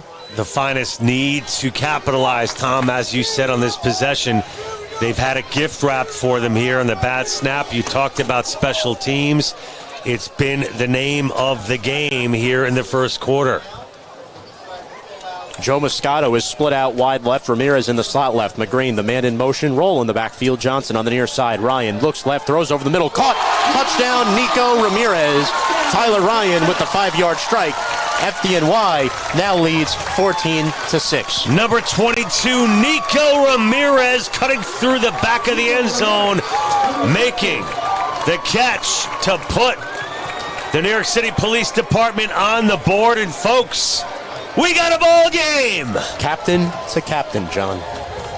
Ryan to Ramirez. And on to kick the extra point for the NYPD, number 18, Nick Courtney. The holder is number 88, Kieran Fitzgerald. Long snapper, number 54, Rich Posh. Snap is good, hold is good, kick on its way, and it is true blue. So the NYPD slices the deficit in half. They now trail New York's Bravest 14-7 with 3:46 to go in the first quarter. And just an absolute huge break again on this miscue by the Bravest Police Department of New York City, capitalizing, cutting the lead in half, now 14-7, as we still have 3:46 remaining here at quarter number 1 as the sun begins to set here at Mitchell Field. We have lights here if need be. Tom, amazing crowd here today out on Long Island. Absolutely, and John, last year, 7 points scored in the first half combined in this game. We're not even out of the first quarter yet. There has been 21 points scored. I don't know about you. It's felt like half the game has taken place already. It's true. Absolutely. What have been some of the standouts for you, Tom, both in maybe surprises, players? I mean, I think it's been some of the usual suspects that we talked about pregame, but I would say the point production so far is a big surprise for me. Neither team can establish a running game. It's been special teams issues for both teams. This is a short kick by Courtney, fielded by Moody. He crosses the 30. He's still going. He's got a full head of speed. He's across midfield, and he is wrapped up by Courtney at the FDNY 43-yard line, and that is where NYPD 43-yard line. The fire department will start as Moody returned it 67 yards. Just an absolutely gorgeous return into police department territory. It's going to be Rigoli. First down for the Bravest in Finest territory, and just a huge return by Moody, one of the co-captains for the Bravest. Anyway, to watch off Facebook. Yes, you could also watch our stream, Neil, on YouTube as well. Tom, you're doing an amazing job of multitasking. Our comments coming from you guys, the viewers. We're so psyched you're joining us right now for this matchup, 2022 Fun City Bowl. Tommy Heedle's in motion. He'll get the pass from Rigoli. That is dropped, incomplete. And Rigoli, a little too much zip maybe on that one, just out of the outstretched hands of number 10, Tommy Heedles. So second down and 10, Ulrich Blaze in the area there. Good job by NYPD. And we'll mention a few of those NYPD sponsors: United Mortgage Corporation in Wantagh, AccuHealth Group, Tony's Pizzeria in Bushwick, New York, X-Tech, Golden Corral in the Bronx, Edgewood Bar and Grill out in Deer Park, Long Island, Uptown Taco in Floral Park, Railroad Bagel Express in Babylon. Those are a few of them. We'll get to some more later. And Rigoli takes the snap, pitches it over to Fung. Missed tackle by the Finest and wrapped up from behind by Blaze. Gain of about 2. I really like the pull by the guard there, leading the way for the runner. Maybe not as much of a gain as FD would like, but the play of the FDNY's offensive line continues to impress here in the early going, especially number 77, Craig Wells, the 6'3", 265-pounder, playing at left tackle. He's been fun to watch today as well. Keep an eye on him as far as getting that first surge off the line. Good push by Wells. A player to watch on the O-line for the Bravest. Rigoli has trips to his left. Herman singled out on the right. Rigoli throws to Herman, crossing across the field in a beautiful tackle. Mustafa Young whipped up Herman like a pretzel right there. That'll bring up third down. And I talked about Wells, just to hit on him again. Great protection by Wells. And that's going to bring us to fourth down on the short reception by Herman. And FD will have to kick the ball away, Tom. Fingers crossed. It's been a little bit crazy out there on our punts today. On both sides. Joe Herman just caught his first pass of the game. Horowitz on to punt. The last punt went over his head, and that special teams error led to an NYPD touchdown. They were able to capitalize. And that was short. One-hop punt, Horowitz. The line drive kick, it will bounce out of bounds at about the 11-yard line. Hey, great kick. We will see where they roll it at the 10. So a 38-yard punt for Mike Horowitz. Gorgeous job by Horowitz there. The ball's going to be on the 10-yard line, Tom, as you mentioned, deep in finest territory. And that's going to be a tall task for Tyler Ryan. Yep. John, Mike Horowitz played in college at Fairleigh Dickinson University out in Jersey City. Not too far from here. Horowitz hadn't kicked in 10 years up until last year. They called him up the day before the DC game, first game of the season. And Horowitz said, sure, I'll kick for you. And now he's been a staple on this special teams unit. And this is the pitch here to roll. He gets across the 15, downed at about the 16-yard line by Mike Selazitsky. That looked like it could have been a little late by Selazitsky, the 5'8", 205-pounder out of Engine 39. Man, that kid can pop, though, 5'9". Selazitsky led FDNY with 6 tackles in the corrections game. FDNY beat corrections 28-6 on the 21st, and they beat Tri-State on the 7th of May, 27-6, nearly identical scores in their last 2 games. Kevin Shanahan talks about his O-line being the backbone of the NYPD. Keep an eye on left guard number 60, Ken McNair out of Bergen Catholic. Bunch formation, the sweep, jet sweep here to Ramirez. He stiff arms Mike Hart, who's able to make the play. Got some help from Moody. Pickup of a couple. It'll bring up third down. And yeah, Ken McNair, Bergen Catholic High School, played college ball at the University of Delaware, starting left guard for NYPD. Good motion block there. Who's one of the most famous to play out of Bergen Catholic in Jersey? I'm going to go with the linebacker, Cushing. Brian Cushing. Yeah, who had kind of a maybe not the best farewell tour out of the NFL. USC in college. Jim Finn as well, Giants fullback. There you go. Early 2000s played there. Of course, we're referring to the high school powerhouse, Bergen Catholic in New Jersey, Don Bosco Prep. Timeout for NYPD. And John, while we have a timeout here, we're going to run through a couple more NYPD sponsors. Sure. And actually, we're going to step aside for a quick break. No, we're going to stay right here. Okay. So, more NYPD sponsors that we're going to read off. Obviously, they are sponsored by the Jackie Rileys in Bethpage. Also, we mentioned the Village Cigar headquarters out in Babylon before the game. The Nutty Irishman in Farmingdale, not too far from here. And also, we have Gibraltar Motors Incorporated in Floral Park. So George Burke sent a couple to me before the game. So that's awesome. And obviously some of their charities as well, the Widows and Children's Fund, all for a good cause, donating to those children who have lost a parent or family member in the line of duty. The Detectives Endowment Association as well is another charity as well. And just like that, we're right back under center for the New York City Police Department. 14-7, PD deep in their own end. Single back formation, and it looked like Roll got brought down there. Looked like Richards got in there, and that will be the last play of the first quarter. with the final seconds ticking off, and that'll also bring up 4th down and 3. So, at the end of the first quarter, your score, New York's bravest 14, New York's finest 7. John and I will be back in just a few moments with second quarter coverage here on Facebook Live, courtesy of our wonderful sponsor of tonight's game, the First Responders Children's Foundation. We'll be back in just a few moments.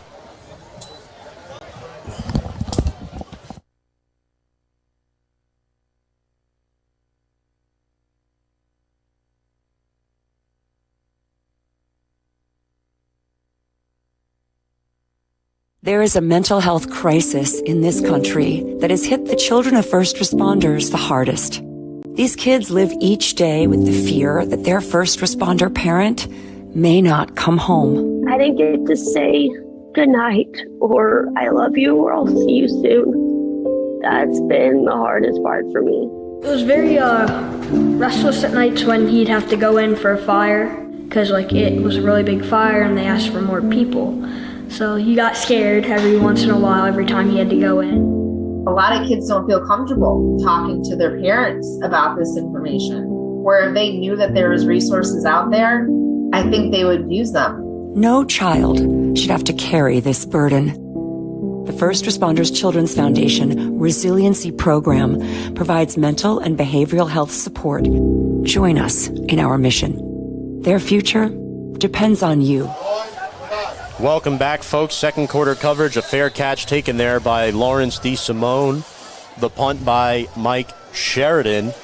And we'll be having Steve Orr, FDNY Vice President, join us in just a moment. He's actually up here now. Steve, you want to grab a seat next to John and grab the headset. Thank you so much for joining us here on the live stream, folks. If you have any questions or comments for Steve, feel free to watch. Also, thank you very much, Noah Deibler, for the comment. 14-7, FDNY after one quarter. They have the ball now. Steve Orr, welcome to the show. For having me. We'll just pull your mic up a little bit there to make sure the folks hear you all right. You got it. Steve, you've always been so gracious giving us your time. I know you're a little out of breath coming from the field, and I know it's killing you to be up here and not down there.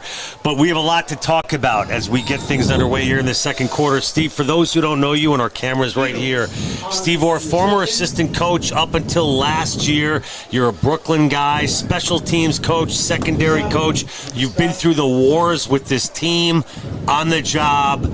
Thanks for joining us. Before we get into your past a little bit, we got a close one, 14-7, and of course, special teams played a big part in all of it. Your thoughts? Yes, it did. It was great when we came down and made that play. Flowers is an amazing athlete, blocked it and brought it in for the touchdown to put us up 14. You get excited, but not too excited because this is a really good team, the PD, and they're not going to give up after getting down 2 scores. And basically, we had a big blow up on specials with a bad snap over the punter's head, and that really cost us because our defense is playing pretty good. I think they're doing a good job holding the PD down so far. A good play there made by Brandon Ravello for the finest in the backfield. And Steve, obviously you were assistant head coach with John Rosati last year. Talk about that transition with Camp Peak defensively. Have not given up more than 7 points in any game this year. Yeah, Cam's doing a great job. Well, he was our defensive coordinator before this, and then becoming the head coach. We knew it would be almost seamless with him taking the head coaching job. And defense has always been our big thing.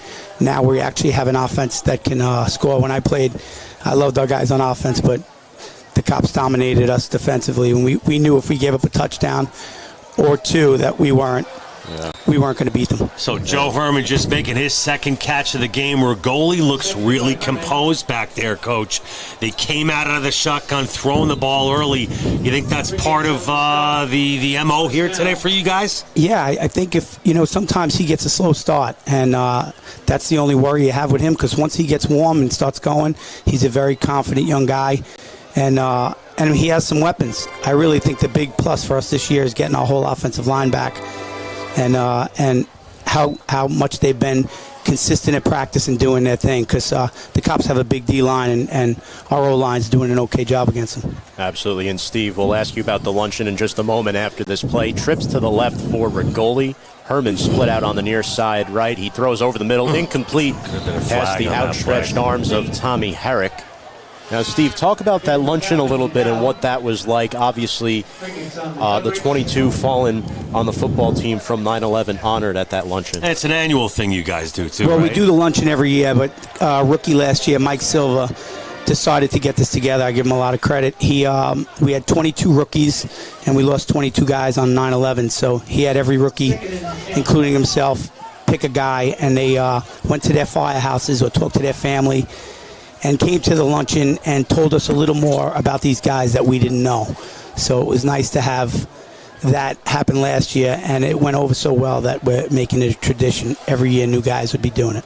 That's awesome. And here we have split receivers for the fire department. Rigoli throws a pass that is caught by Herrick. He is wrapped up nicely there by Artis. That is the first-year safety for NYPD coming up to make that tackle.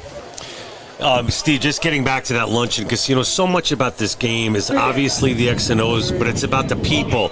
It's about the people here attending, the friends, the family, the alumni, everything that makes this event so special. I talked to backup quarterback Chris Rigoli today, and to hear him talk about the research and the story he put together on Stagpole. Conklin. I'm sorry, John Conklin. Yes. You're absolutely right. His eyes welled up with tears today. He got on the job in March. How important it is to pass on the legacy to some of these younger guys? Well, it really is. It's something that's very important, and we do it from the beginning. We make guys remember what we've lost and who they're playing for every game.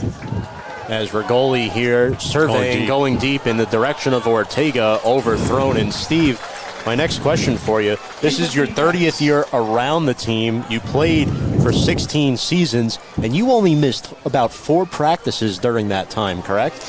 Yeah, I wasn't. A lot of guys back when I played wouldn't miss practice, and it was a lot of secondary guys, and we held guys accountable. It's something that's very important on the team, and we try to keep that going. I tried to keep it going as a coach, and definitely when I played, we held guys responsible, and there's no reason to miss. I mean, of course, some things come up, but you make it a priority or don't play. That's my feeling with it.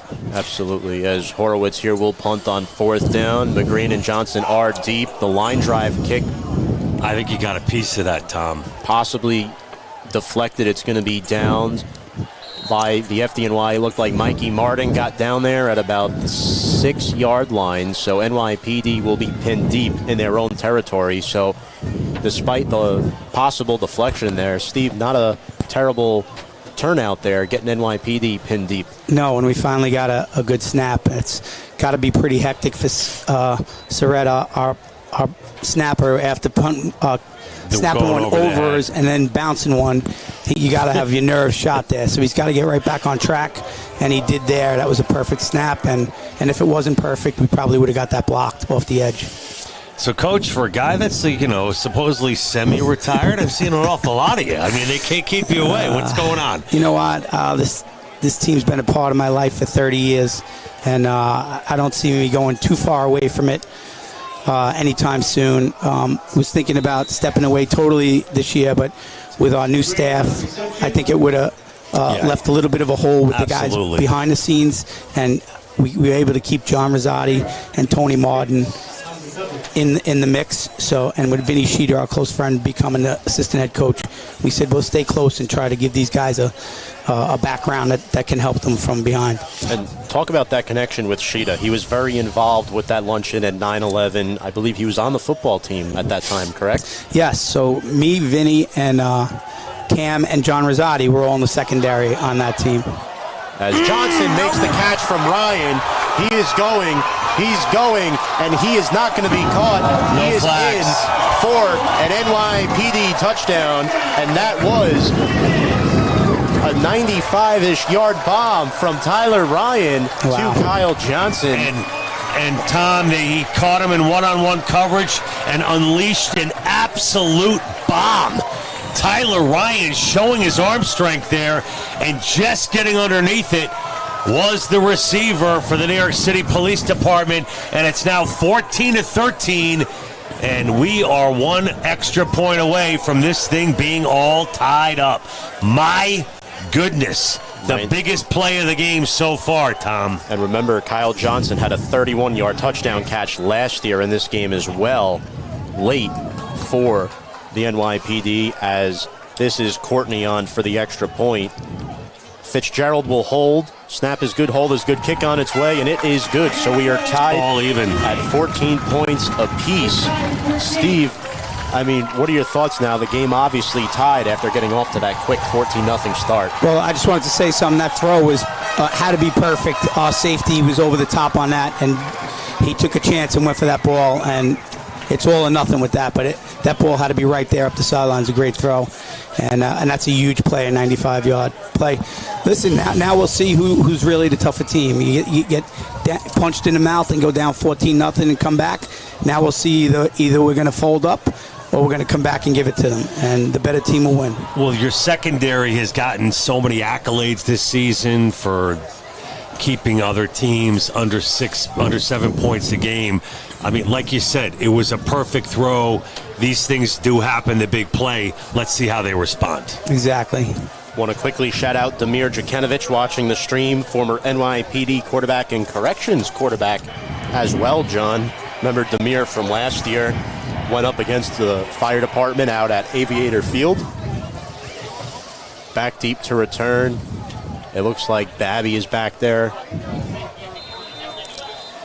Coach, for some people of our viewers who are not familiar with Bravest football and the league that you guys play in, the budget, the practice, the time commitment, the history, what can you say is one of the biggest misconceptions that people may or may not have about the level of football, the commitment, and what a beautiful outlet this is for your guys? Well, people I talk to around the country when I travel, we tell them about the football team, and they go, what was it, 7-on-7, or they don't know we wear equipment, and then we're like, no, this is legit. We have some guys that played semi-pro ball. We have a lot of college guys that know the game and played for years and years. I'd say we're a little older than like the college level in these guys, because we still have guys that are doing this in their 30s and 40s. But it's high intensity, and I've never been in a game that's more intense than the FDPD game. We try to tell guys that, and until they experience it themselves, you can't know what it's like. Well, that's going to be incomplete. You talk about, obviously, it's the here, the now, we're living in the present, but the 20-year anniversary of 9/11 last year, playing at MetLife, the home of the New York Jets and the New York Giants, that's got to be a pretty cool experience for you guys. Can you walk us through that win and what it means to kind of defend your trophy?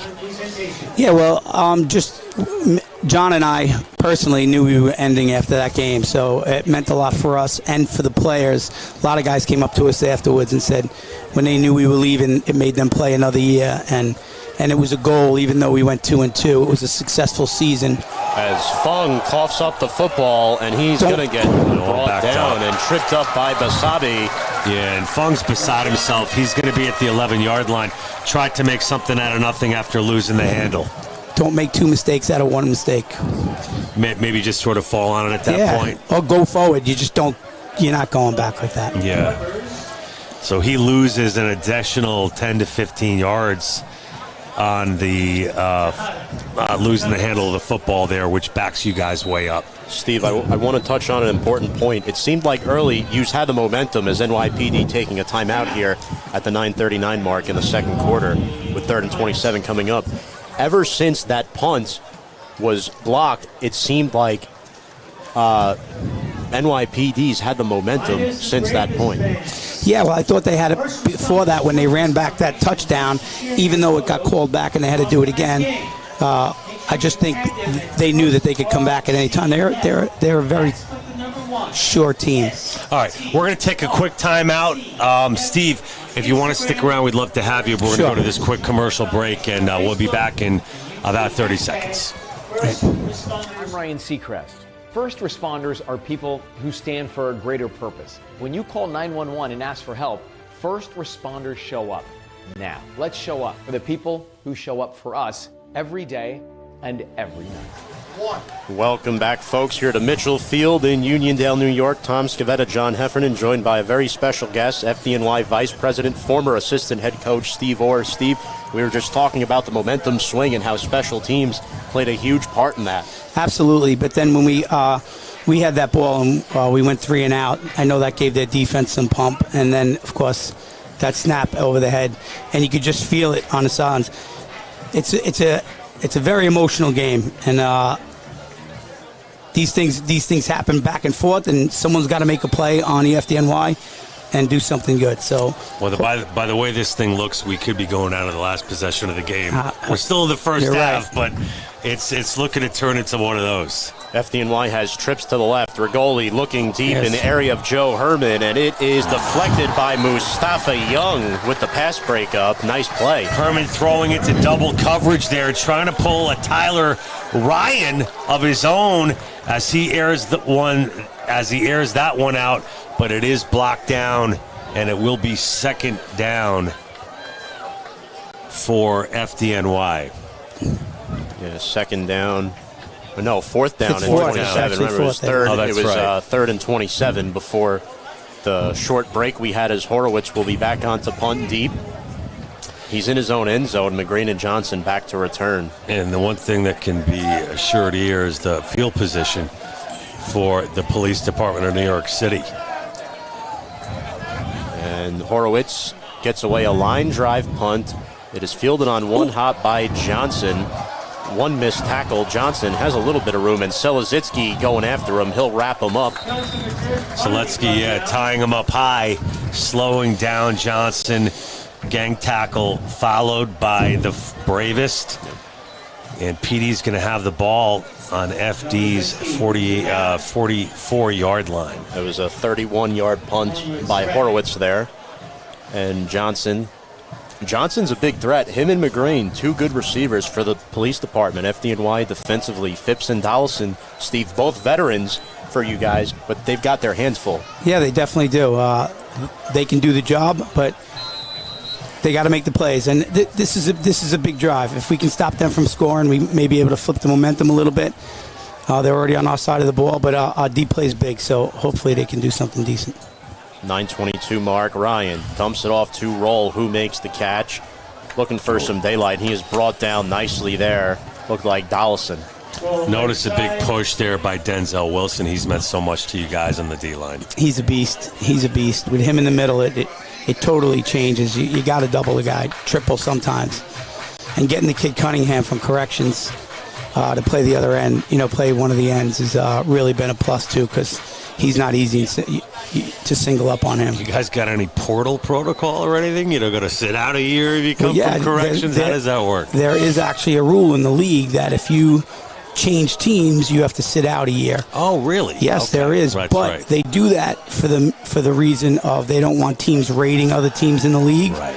We're taking 15 to 20 guys. Ryan in a spread formation will dump it off, and it is caught down the field by Chris McGrane.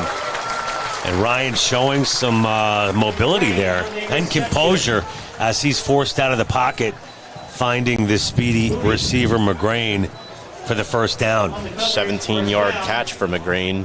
So back to that rule, what the deal is, the rule was made so guys who weren't happy with the corrections coach go to another team. But these guys actually left that job and got on the fire department. So they should have been able to play with us. We had to go to the league about it, and the league voted on letting them play on our team. Otherwise, they would have had to sit out 1 year. And that's Cunningham and Conklin, both coming from corrections. A low snap. Ryan flag. Will we were throw it offsides. deep, offside on FDNY, so he'll just throw it up for grabs. And Indian zone, incomplete. yeah, that would have been Conklin and Cunningham. They would have had to sit out 1 year before they could play, which the rule is good so the littler teams don't get guys pulled off their team, and pulled off by another team. But it's not okay when a guy changes jobs. So that rule will be changed this year. And Steve, talk about the departure of Travis Pope being replaced by John Cunningham, who's had a sack in each of his last 2 games, and what he's meant alongside Denzel on that front line. Yeah, Cunningham has filled the spot. I don't know how good we would be if Pope was still able to play with us, but him stepping into that role was something that we absolutely needed, and he's done a great job doing it. And Steve, we'll have you on for the rest of this possession as Roll here whipped up by a couple defenders. Richards leading the way. Flowers as well. And, Coach mentioned Evan Flowers. Got a real good nose for the football. He does. He's an athlete. When we got him, you knew there's certain guys on the field that you just see the way they react and the way they play, and we can use him anywhere. He's definitely been a plus to this team, and hopefully he'll be around for a while. That block punt, you couldn't have got any more textbook than yeah. that. It was clean. The punter for PD kind of did a little hesitation, and it was right there. The timing was perfect, and he was so calm, cool, and collected, just picked it up and ran right in. Yeah. So that's got to make you feel good, especially being the special teams guy that you are. Yes, he got a nice bounce on that. You're always waiting for that. Ryan under duress will throw incomplete. He is knocked down hard by a little extra right there. Well, Scott McDevitt trying to pull away Denzel Wilson, and the teams have a little discussion as Ryan lost his helmet. Once again, being joined to the booth by Coach Steve Orr, a former assistant coach for the Fire Department of New York. When you see things get chippy, Coach, what do you tell the guys before the game in terms of sort of walking that fine line, not necessarily going over it and costing your team, but keeping emotions high, keeping motivated without costing your team? I'm very big on the discipline part of the game. I think it's a selfish act. When you do something stupid and punch a guy, he's got a helmet on. How dumb can you be punching a guy in a helmet? Just play football. You see it a lot and get in the NFL level too. And they're dumb too. So they're playing football and they're firemen. We're not the sharpest guys in the world. So, but it's a bad move and it's a selfish move. So, if you do it when I'm coaching you, you're coming out of the game. Gotcha. But I'm not coaching them, so they don't have to worry about that. Right.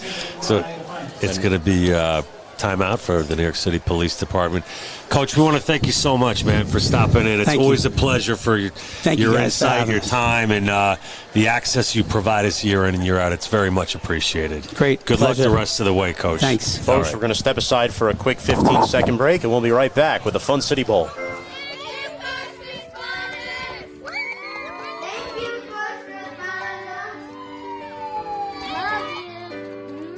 Be safe, look after yourself, and look after one another.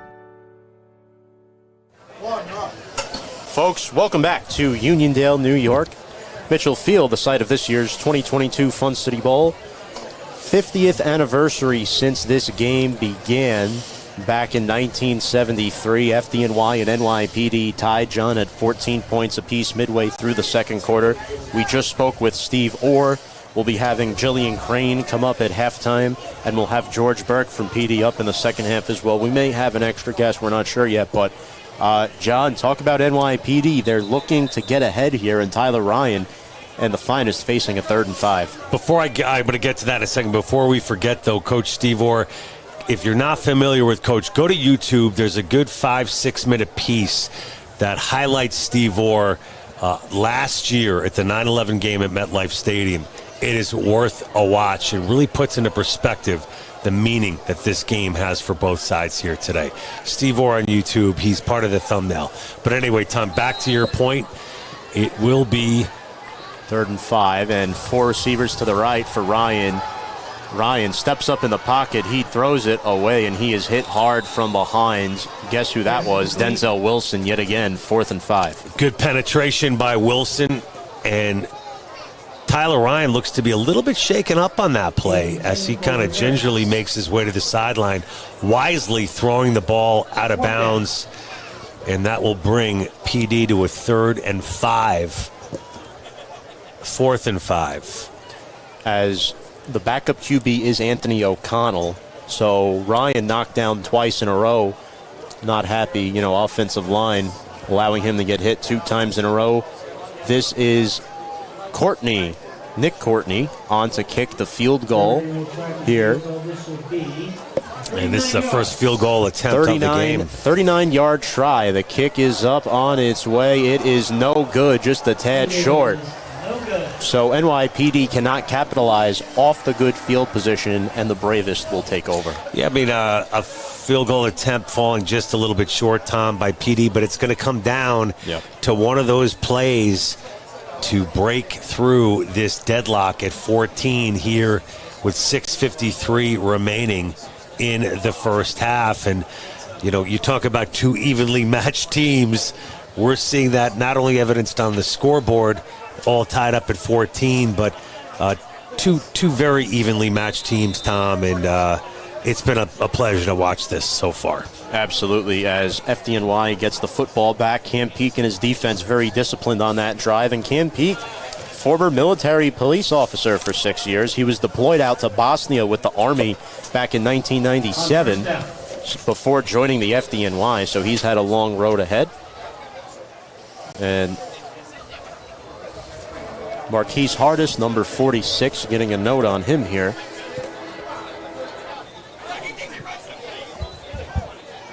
As second down and about 8 coming up for the fire department. 6:22 to go in the half. Again, we'll be speaking with Jillian Crane at halftime, president of the First Responder Children's Foundation. Twins to each side for Rigoli. In the backfield, it's Heedles. Rigoli surveying under pressure. Gets away from it, and he is hit hard by NYPD. Yeah, and there's going to be a late hit. Late hit on Pedroli, number 59. Or no, it was not on Pedroli. It's going to be on Basabe who hit him. Pedroli was the one who pressured him. And that could look like it could have been a headshot, too. Absolutely freight trained on that play. And it's going to go against the police department. That should tack on another 15. That's a big penalty right there for NYPD, who seemed like they were garnering some momentum, but now all of a sudden FDNY will move up 15 yards. John, it seems like this game has been going on for a very long time, and there's still 6 minutes to go in the second quarter. I agree. That was kind of a fragmented first quarter. Yeah. With a lot of, several penalty flags, plays being called back. And is that Conklin warming up on the sideline? No, warming up. I don't know. That's the far sideline. No, that is Horowitz. Rigoli will throw. It is caught by Heedles on a little nice swing route here. He gets to midfield, wrapped up by Hardis, the safety, first-year player. And it looks like it's going to be enough for a first down. That's still second down. Just short. We'll wait the official wording. 2nd down and 1 for FDNY. Heedles with another reception. And Heedles is a name we've heard a lot today. Yes. Something that he does so well is his versatility, both at the running back position. He could play quarterback, receiver. Trips to the right, and this looks like Babby, who's wrapped up by NYPD after gaining about 9 yards. And again, a nice little pass over the middle from Rigoli to Bobby. And I think if FDNY continues to keep it simple, dump the ball out into the slot over the middle for some short gains, and just continue to chip away, the big play opportunities that we've seen today coming mostly from the police department side. The big pass play from Tyler Ryan to get this thing all tied up at 14. And now FD putting on the pressure. Takes the snap, looks right, throws right, caught. Herman on the comeback route, tackled by Young at the 29-yard line. They may give him forward progress up to the 28.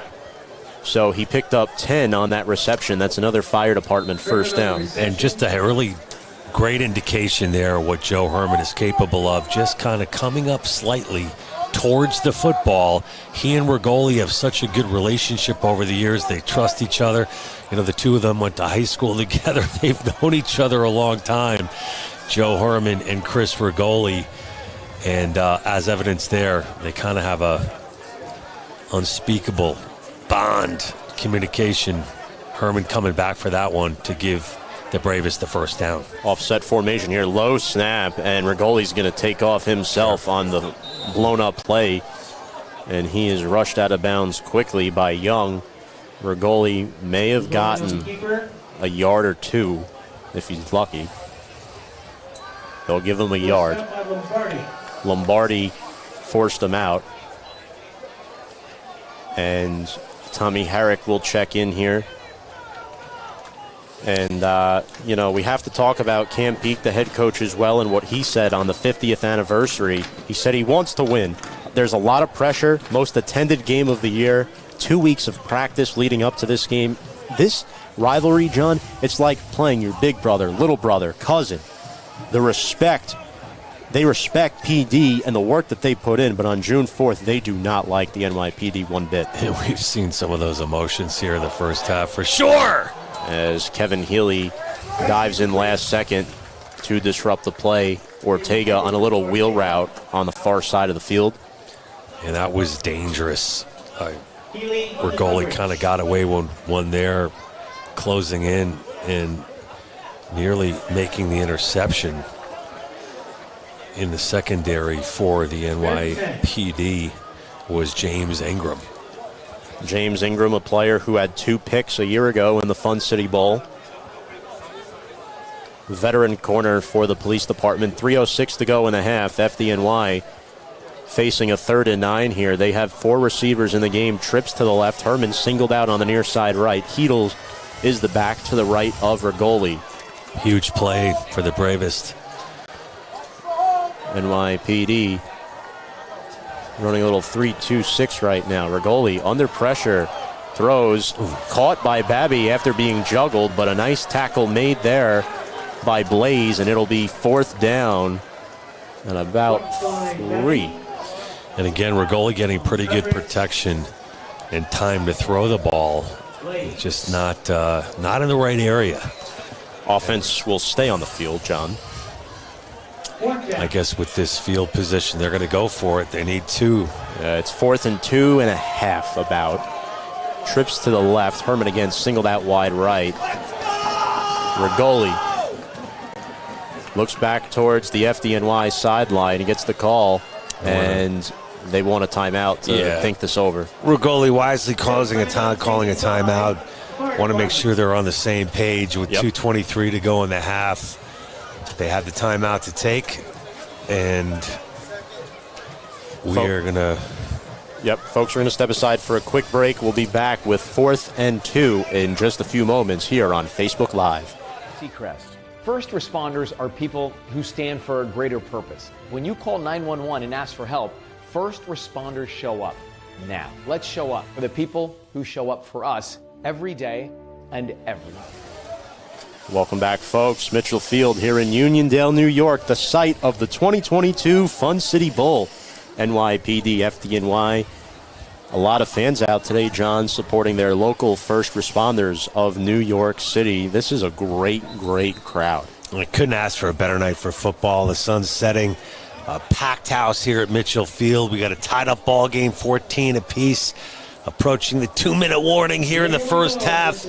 Biggest play of the game coming up if you're just joining us. 4th and 2. The Bravest going for it. They are on their own 20-yard line, looking to break this deadlock at 14. Rigoli under center in the shotgun position. Bunch formation here. Twin receivers to each side. And Rigoli fires, throws, caught by Ortega. He's got the first down, makes one man miss, and finally brought down by Blaze. He picks up 10. Just a very astute timeout there, paying dividends for Cam Peake, who calls the right play. I should say their offensive coordinator calling the right play. First down, FDNY, and it's 1st and goal from the 9-yard line. Absolutely. As Heedles will check back in here for Fung. 1st and goal from the 10-yard line. 1:50 to go. FDNY looking to take the lead here. Neither team has lost the game this year. Bunch formation, trips to the right.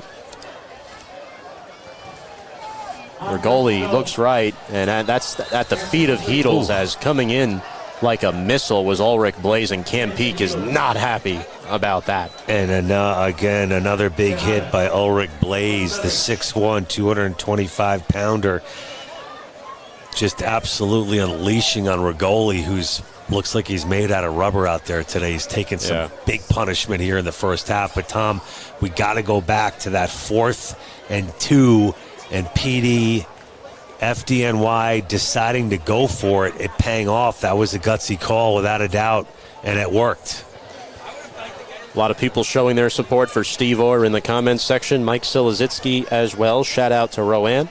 Eddie McNulty as Fire Department facing a 2nd and goal here from the 10-yard line. And Chris Rigoli mentioned that this game gets the juices flowing. His dad served 38 years in the Bronx as a firefighter. He said he views the FDNY as a family business. And we got another timeout on the field, as I think FDNY will take their final timeout of the first half. Yeah, so Fire Department, a smart timeout here. 1:36 to go in the half. They'll talk things over. And again, you know, Coach Shanahan mentioned that Bill Sullivan, the defensive coordinator for NYPD, 2022 Hall of Fame inductee. Bill Sullivan, a big part of this program and everything that NYPD has done. Their offensive coordinator, Clive Harding. And here, FDNY, twin receivers to each side. Here we have Joe Herman, Tommy Herrick to the right, Ortega and Babby to the left. Rigoli surveys, looks, fires, caught, touchdown. Joe Herman for the FDNY gets a 10-yard touchdown reception. And John, that is now the 2nd touchdown pass by Rigoli and the 4th touchdown for Joe Herman in his last 3 games. Took the words right out of my mouth. Tommy, you took the words right out of my mouth. 4 touchdowns now in 3 games for Mr. Everything, number 13, Joe Herman. We talked about him as one of our players to watch. He is so dynamic, great relationship with Rigoli. And again, credit FDNY for going for it on 4th down, and just an absolute huge touchdown to break this deadlock, and it's now 21-14. FDNY with the lead, and not a missed extra point in this ball game, Tom. I know it's little things, but it's the special teams that mean so much in games like this. The extra point is good. 21-14. The red and white lead the blue and gold here with 1:32 to go in the half, John, and you know, special teams always plays an important role, and you know, we want to thank everyone who's joined us here today on our live streams on the First Responders Children's Foundation page on Facebook and YouTube, as well as the FDNY Bravest football page, PugLifeSports as well on Facebook and YouTube, and we have so many streaming services for today's game, so could not be thankful enough for everybody who's picked up this game because of what this means, not just for the players on the football field today. Obviously, this game is to take the minds off of the police officers and the firemen that serve the city of New York and serve the people 24/7, 365 days a year. And I think that's one thing that we cannot lose sight of as we talk to Coach Steve Orr about so many of the people here in the stands today, so many of the connections, alumni, family, friends, FDNY, NYPD, past, present. It all culminates every year with such a big special event like this ball game today. And at the half, we're going to expound a little bit on that as we talk to Jillian Crane from the First Responders Children's Foundation. That's coming up right here at the end of the first half. Pooch kick by Horowitz. This is going to be fielded on the short by an up man and nicely returned here for the NYPD. they get to the 39-yard line. That was number 84, Joe Moscato, the first-year receiver. Well, one thing Tyler Ryan has proven in this game is his big game explosive abilities. And with 1:26 left in the half, if I'm FDNY defense, you've got to contain these guys, prevent the big play, go into halftime with the 7-point lead and the momentum. What does FDNY need to do here defensively, Tom, to kind of quell PD and prevent them from getting back on the board? You want to pressure Ryan like you've been doing, and you want to keep the momentum. Don't let PD put any points on the board here if you're the fire department. Very important going into the locker room, because that momentum could translate into the second half. As trips to the left here for Ryan. He throws, caught by Mike Miller as Ryan's hit again. Miller picks up about 6. And a great play, 6 yards, out of bounds. Clock stops at 1:20. And it is 2nd and 10, but a good way to get things started, getting a couple of yards on that play. Mike Miller in his second year. 7 yards is more like it. Minute 20 to go, and that was a smart play as well. Get out of bounds, stop the clock. And Miller is split out on the near side here. 3 receivers to the right, Ramirez, McGreen, and Johnson. Ramirez makes the catch in the slot. Gets across midfield, makes one man miss, and he's down there by Dollison and Fernan. And they got the first down. They'll move the sticks in just 7 seconds coming off the clock. Remember, college rules in this league, so a first down will stop the clock until the ball is snapped, and that throw to Miller is incomplete at his feet. 2nd and 10. Mike Miller unable to come up with that one. It was underthrown by Ryan. And it's 2nd and 10. The ball's on the 48.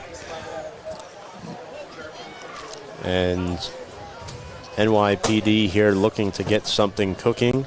Tyler Ryan, 2 touchdown passes in this first half. 1 to Kyle Johnson.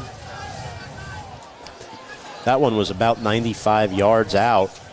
And then the 5-yard strike to Nico Ramirez. And this is a pass deep to McGreen, overthrew everybody out of play. 3rd and long. And of course, that big special teams play by Flowers. Johnny on the spot with the block. Perfect bounce. Collected it. And ran it in for the touchdown for the Bravest. As Roll will check out here. Fitzgerald will come in. Again, rookie on the team. A lot of rookie receivers. Head coach Kevin Shanahan brought up to me earlier this week that there's about 4 or 5 rookie receivers on this team that are vying for playing time. They're a very stacked receiving core and a young group as well. Chris McGreen and Kyle Johnson, fairly young in their own right, as Ryan takes the snap here. He's looking. He finds Fitzgerald, who makes a nice play. Stiff arms one guy, and shoestring tackled there by Christian Malera. Gets across the 40. He will be short of the first down, though. And you mentioned the first-year player, Kieran Fitzgerald, looking like a veteran on that play. Great catch, great little hesitation move to pick up some valuable yards after the catch. And Ramirez will get the first down. Nice job by NYPD, snapping the ball quick, not waiting for FDNY to get ready. Now, they look like the team that's calm, cool, and collected. Under the gun, as NYPD excuse me, guys, keeps the ball. Little sneeze break there, but great orchestration here by Tyler Ryan. With now 32 seconds to go, the ball in his hands, and it's first down all over again. 32 seconds to go. If you're FDNY here, you don't want to break. The defense has bent at times, but it hasn't broke yet. Very important to note. Ryan, under duress, throws it deep in the direction of Johnson. It is picked off by Dollison.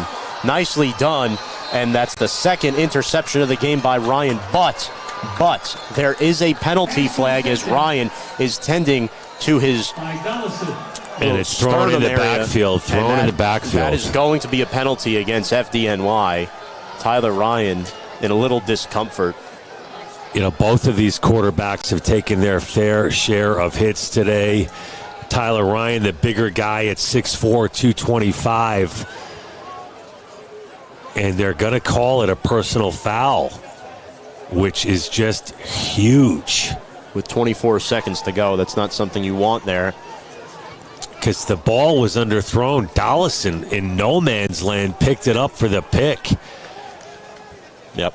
But it's the hit on Tyler Ryan that will go against the Bravest, and it's going to give the New York City Police Department the ball 1st and 10, as it's going to go all the way to the 16, 17-yard line. Wow.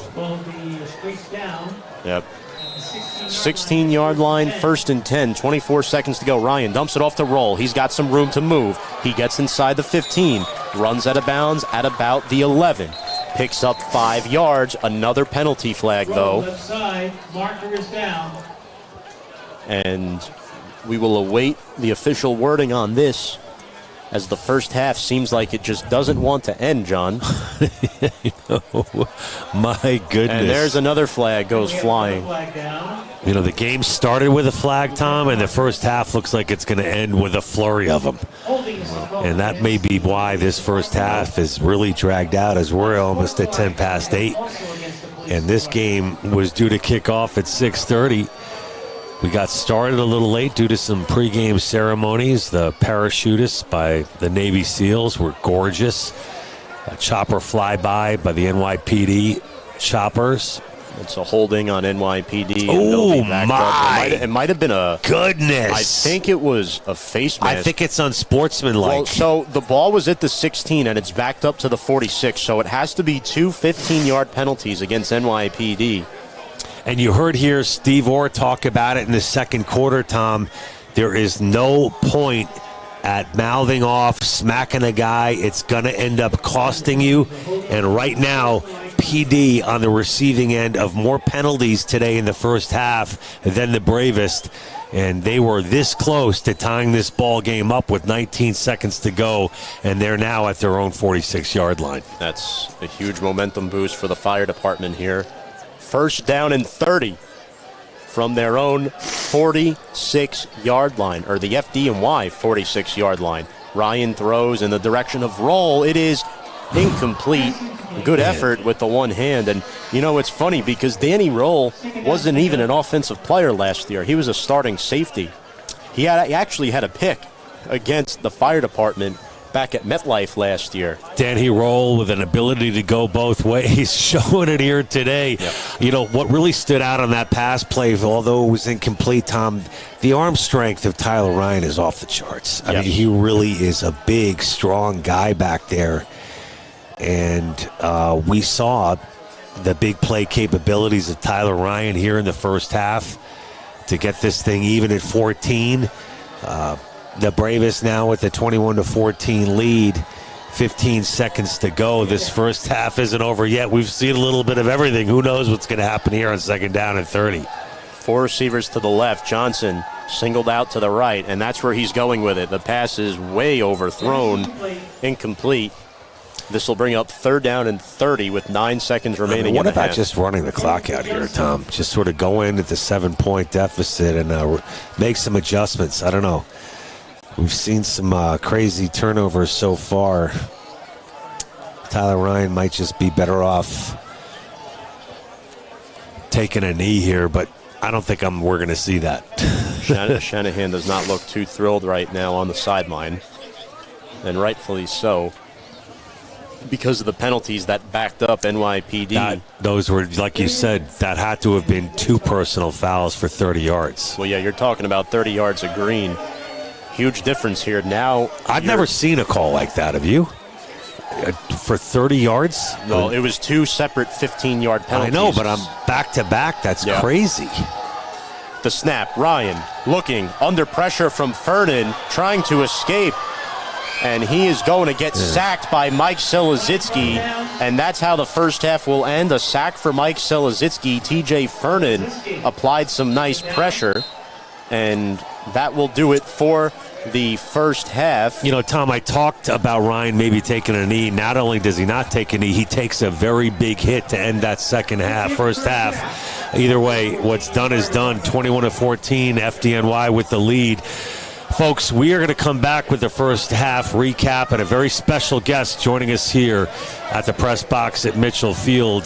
Coming up in just a few moments. In just a few moments. But at halftime, John, the score, FDNY 21, NYPD 14. Your final thoughts here? Well, I got to say, turnovers, special teams, again, playing a big part in this game. And the touchdown by Flowers on the block punt was absolutely huge. Rigoli has impressed me with his arm and the completions. Joe Herman has been huge for the FDNY as well. Folks, once again at halftime, the score, New York's bravest 21, New York's finest 14. Will return with second half coverage of the 2022 Fun City Bowl in just a little while. But stay tuned as we interview the First Responder Children's Foundation President, Jillian Crane, coming up next. We're going to step aside for a quick break. All right, Jillian, we're going to be ready. Let's do it.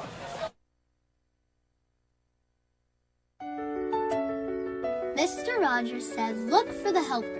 Can always find people who are helping.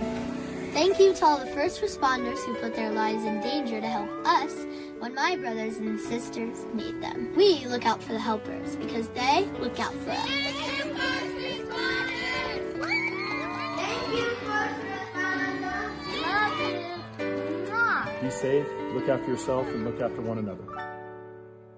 There is a mental health crisis in this country that has hit the children of first responders the hardest. These kids live each day with the fear that their first responder parent may not come home. I didn't get to say goodnight or I love you or I'll see you soon. That's been the hardest part for me. It was very restless at nights when he'd have to go in for a fire because it was a really big fire and they asked for more people. So he got scared every once in a while, every time he had to go in. A lot of kids don't feel comfortable talking to their parents about this information. Where if they knew that there was resources out there, I think they would use them. No child should have to carry this burden. The First Responders Children's Foundation Resiliency Program provides mental and behavioral health support. Join us in our mission. Their future depends on you. Folks, welcome back to Mitchell Field Complex here in Uniondale, New York. It is halftime between New York's finest and New York's bravest. I'm Tom Scavetta with John Heffernan, and we're joined by a very special guest here in the press box, Jillian Crane, the president of the First Responder Children's Foundation. Jillian, first and foremost, welcome. It's great to speak with you again. Thank you so much for joining us and taking the time. It's my pleasure. I'm happy to be here today. Jillian, first of all, I got to say, it seems so much calmer than last year at MetLife. We were all over the place, jockeying for position. We were close to a deadline. We got on. It's all good, but a little more calm this year. I know there is so much frenetic activity leading up to today. You're about 10 years as president for the First Responders Children's Foundation, something like that? Actually, 12? I've been on the board for 8 years and became president in 2018. Oh, okay. Well, your LinkedIn profile might need a little updating. I think I'm I just better saying. do that. I'm the president and CEO now. That's amazing. You guys have done so much as far as the children that have been affected by first responders passing away, whether it be 9/11 or moving forward. Over 800 kids affected in a beautiful way financially, scholarships. Tell our viewers who may not know a whole lot about this, what exactly is implemented into their lives, how it's utilized, and just expound on it a little bit for us. Thank you. I'd love to. We started 21 years ago. You're right. When 800 children lost a first responder parent, and we've grown since then, and we're a national organization now. We're in every state with either a scholarship, an emergency hardship grant. During COVID, we grew tremendously to really support with COVID-19 hardship grants and, unfortunately, bereavement grants and PPE at the time, and now we've just launched our mental health program. It's the First Responders Children's Foundation mental health program, where we are working with children of first responders. Free counseling, confidential counseling, and we're in 5 states, and we're just looking to help children and families of first responders, because this is a challenging time right now, both with line of duty deaths and uncertainty, and when families support their loved ones who go into harm's way on a daily basis and then walk out into the unknown. I mean, they put on their uniform every day and go out and they don't know what's going to happen, and sometimes the worst possible imaginable thing happens and they become injured or they don't come home. And this affects the families, of course, and really we want to say thank you to the first responders for their service, but thank you to all of the families of first responders who support their loved one going into harm's way for their communities every day. And what's the outreach been like? You mentioned launching this new mental health program. What has been the reception of that? How have things been going with that so far? We just launched in May, and we're getting the word out. We're looking to amplify it with EMTs, 911 dispatchers, firefighters, police, nurses. All the children of those first responders, we're hoping, will come to our website and fill out the form. And obviously, we will be here for the children and families of first responders, as we have been for the past 21 years. And Jillian, I understand if you want to contribute today, there's a way we can do that. Isn't that right? There is, and please do text STRONG to 24365. Text STRONG to 24365. And any donation is welcome. At $1, $5, $5,000, we will make sure that money goes to the first responder families. Let's say that one more time, George. Can we bring that up? That's STRONG. To the number 24-365. Once again, text the word STRONG to the number 24-365. Please contribute anything, you guys, a couple of bucks, whatever you have to give. It's such an incredible cause. And once again, joining us here in the booth is the president of the First Responders Children's Foundation, Ms. Jillian Crane. Jillian, talk to us a little bit about some of the adaptations you've had to make over the years. Of course, last year, 20 years, the anniversary of 9/11. You get hit hard with the pandemic like we all did 2 years ago, over 2 years ago now. How have you adapted to that, and how have things branched out for your foundation? Well, first of all, we have a great staff at the First Responders Children's Foundation, and the one thing we've been able to do is pivot, which is why we are able to do programs like, for example, our Toy Express over the holiday season. We couldn't have our signature event for Thanksgiving morning, which is a breakfast at the Bryant Park Grill for 1,300 first responder families and a VIP parade viewing, and instead we had a Toy Express, and we did that this past year as well now, and we've grown to sending out toys to first responder agencies in 220 cities.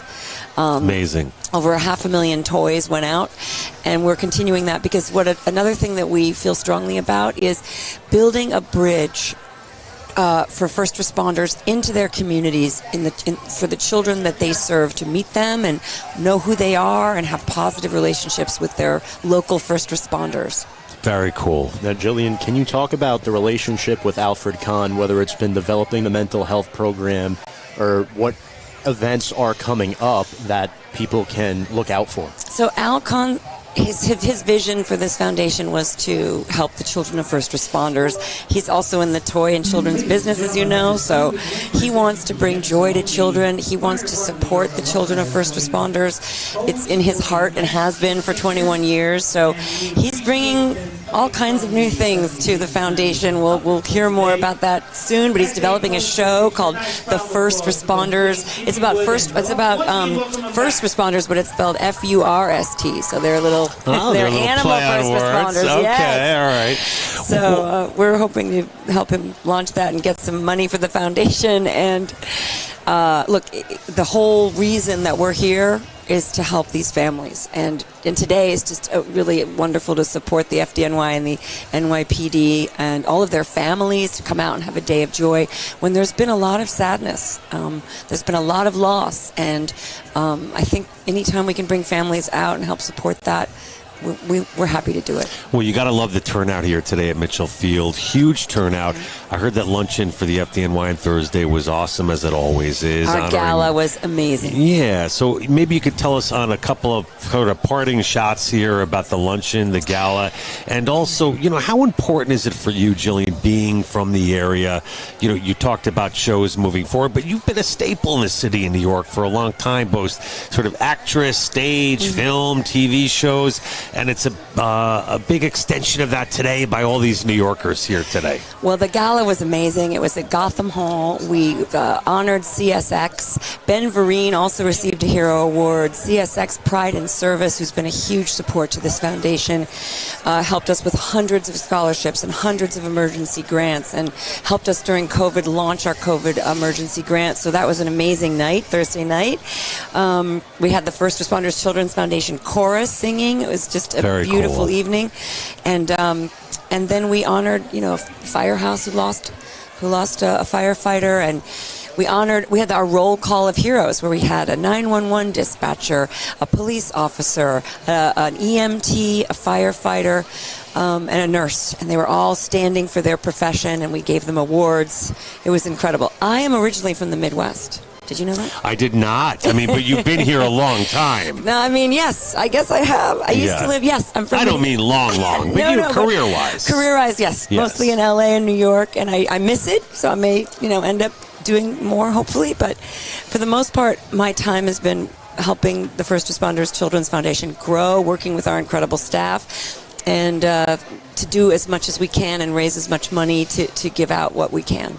Now, Jillian, is there anything you want to add that you want the viewers and listeners to know about where they can find the First Responders Children's Foundation? I would say go to our website just to see what we're doing at the number 1 strcf.org.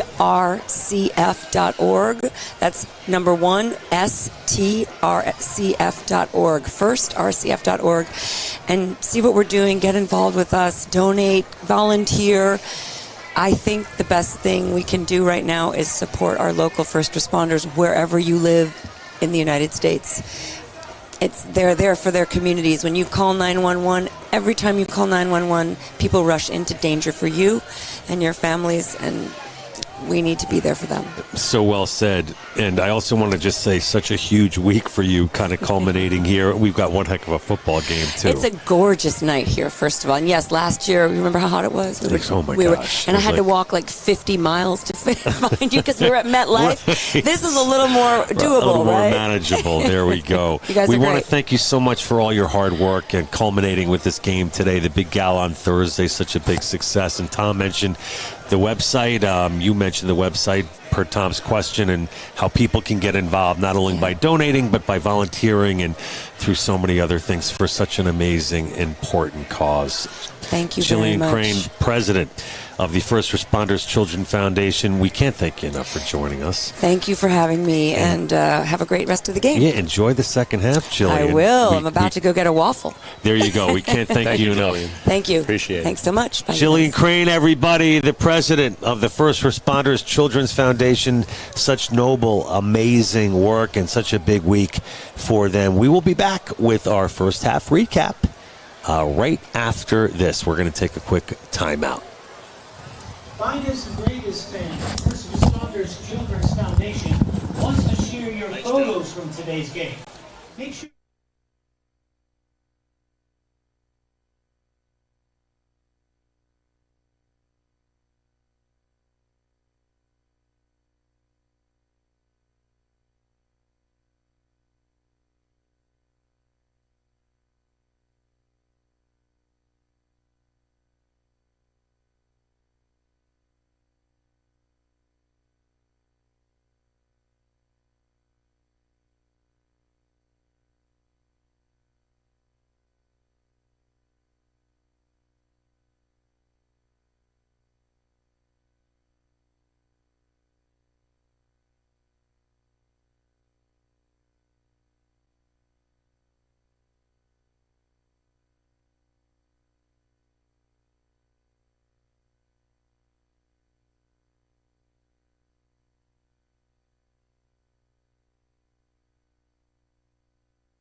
Mr. Rogers said, look for the helpers.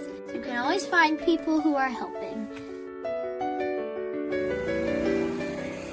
Thank you to all the first responders who put their lives in danger to help us when my brothers and sisters and mom and dad and grandpa and grandma need them. We look out for the helpers because they look out for us. Thank you, first responders.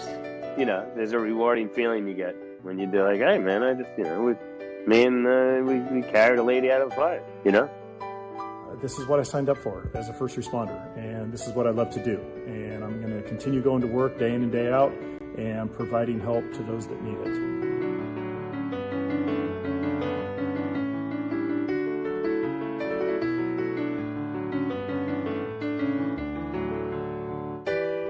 Thank you, first responders. Thank you, first responders. We need you. We wanted to let you know how much we appreciated you.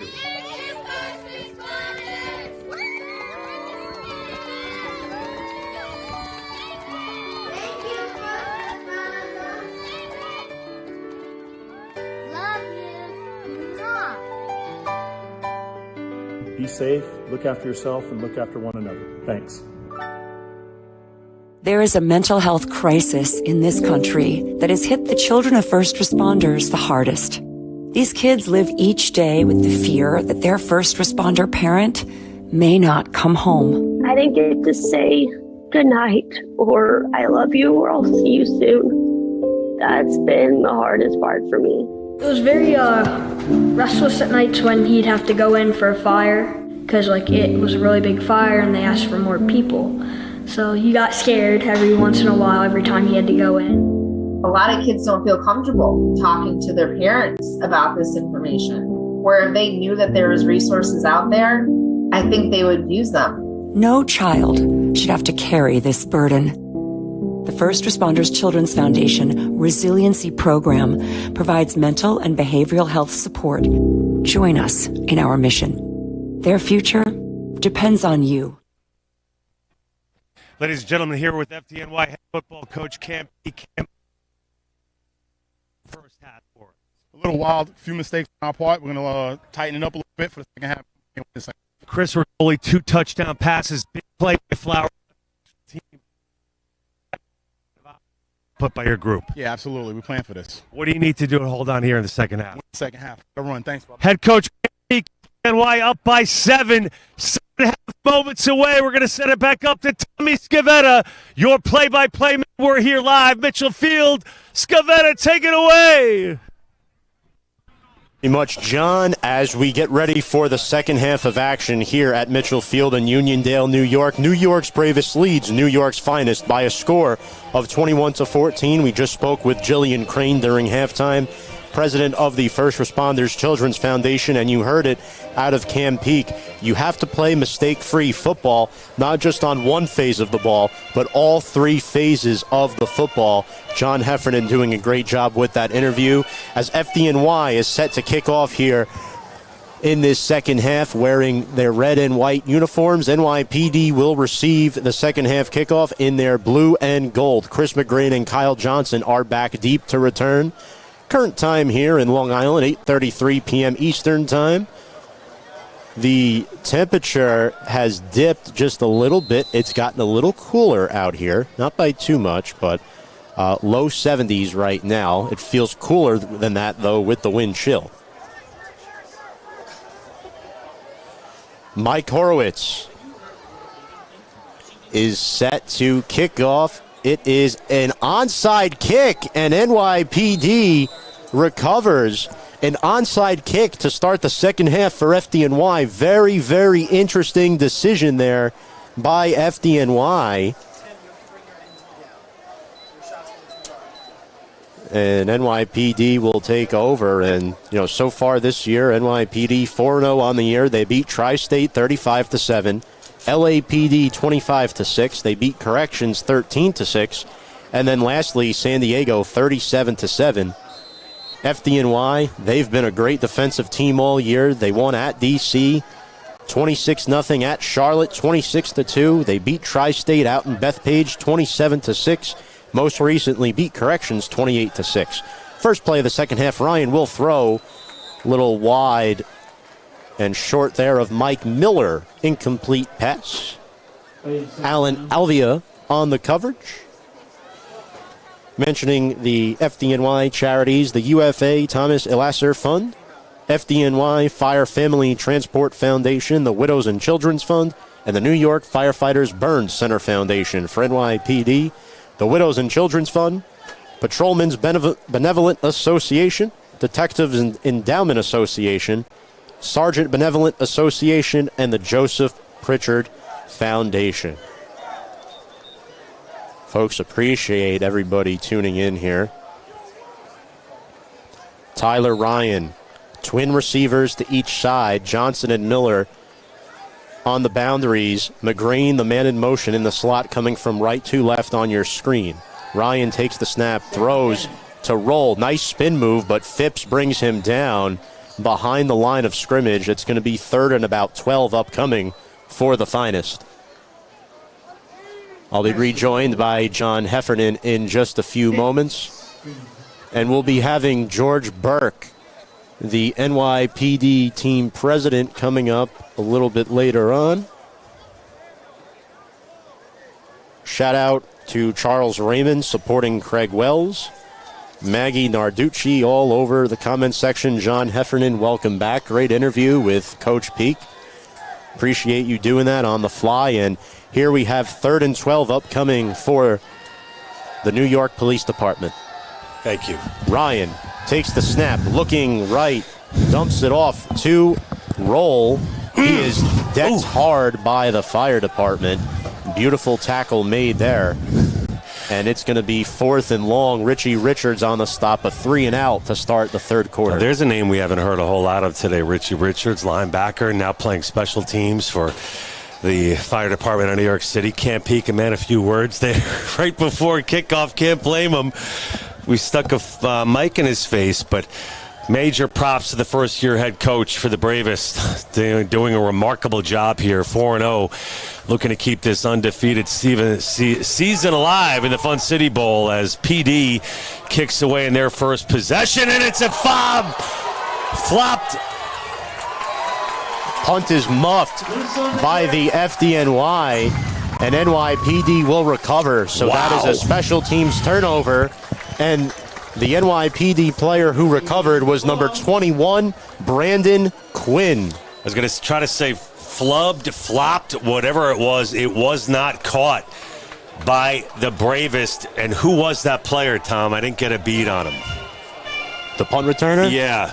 It looked like it might have been Fung back there. I'm not sure. They've been rotating who's been returning punts. I know Moody's been in there a little bit as well, but we do know Quinn did recover that muffed punt, and NYPD, after going 3 and out, way to capitalize. And we've seen now 3 adventures on punts. Yes. One turned into a touchdown for the fire department of New York when Flowers took one in after the block punt. That one mishandled by the Bravest, and it's PD football. Rolls, stiff arms one defender, but he can't get around him. Nice tackle made by Frank Zerbo. We have not called out his name much. The second-year player out of Staten Island, New York, described as mistake-free. Well, you know, we talked about the fire department not allowing a touchdown in the last minute 30 to go in the first half. They did just that. And just like that, the Bravest go into the first half, into the locker room with some momentum, up 7 points. And to start this second half off, they're giving the ball right back to the police department, right in their hands. Under 12 and a half to go in the third. Ryan surveys, looks, finds McGrane, and he is hit hard. Oh my gosh. That was Dollison. McGrane, did he hold on? McGrane. Incomplete. And he was a little slow to get up, but he was absolutely decked. And that's got to be one of the highlight reel hits of the game so far. My goodness, I can't believe he got up so quickly. Oh, McGrane, shows you the toughness of McGrane. McGrane dealt with some injuries during his time in college at CW Post. Very good receiver for the green and gold. Like any kind of head stuff, or I don't remember the extent of the injury. but he was banged up for about a year during his time there, but he is an outstanding young wide receiver. Ryan pump fakes left, throws right deep to Johnson, and a little too much steam on that one. Well, it looks like he had the matchup that he wanted. Fourth down. Fourth down coming up. Appreciate everybody watching. We're up to 123 views here on the FDNY Facebook page. Let's keep that rolling, ladies and gentlemen, and shout out to James Norton, the LAPD team tuning in. Appreciate Nice. you. Some West Coast action. Who on the West Coast? James Norton. Jimmy, what's up? A long field goal try here. This is going to be about a 40-yard try. No, more like 45. High snap. Sheridan with the hold. Line drive kick. It is no good. Oh, wide left. Lined up at the 25 plus 15. Yeah, I think that's about 40. Unbelievable. Man, that was a laser. It was pretty darn close to getting through. The Centurions won today over the Spartans 50-13 in the National Public Safety Football League. And folks, remember, the First Responder Children's Foundation, main sponsor of today's game. Proceeds go towards both teams and their college scholarship fund for children of first responders killed in the line of duty.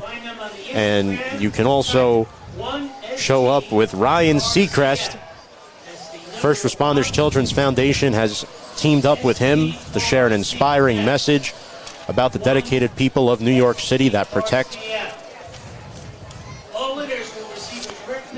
the public. And FDNY taking over here, and this looks like John Conklin. Ryan Seacrest. And it is. The throw over to Heedles makes the catch, and Heedles won't get much as Mustafa Young, who has been a sideline-to-sideline type of defender for the police department, makes Heavy the play. hitter Mustafa Young getting back to Seacrest tapes the show live with Ryan and Kelly in New York City. A mainstay of that program for many years, replacing Regis Philbin. Does such a great job. We appreciate Ryan's participation in the festivities here today, namely the First Responders Children's Foundation. So we want to thank them for that. A couple shout-outs. Tom Lamacchia tuning in.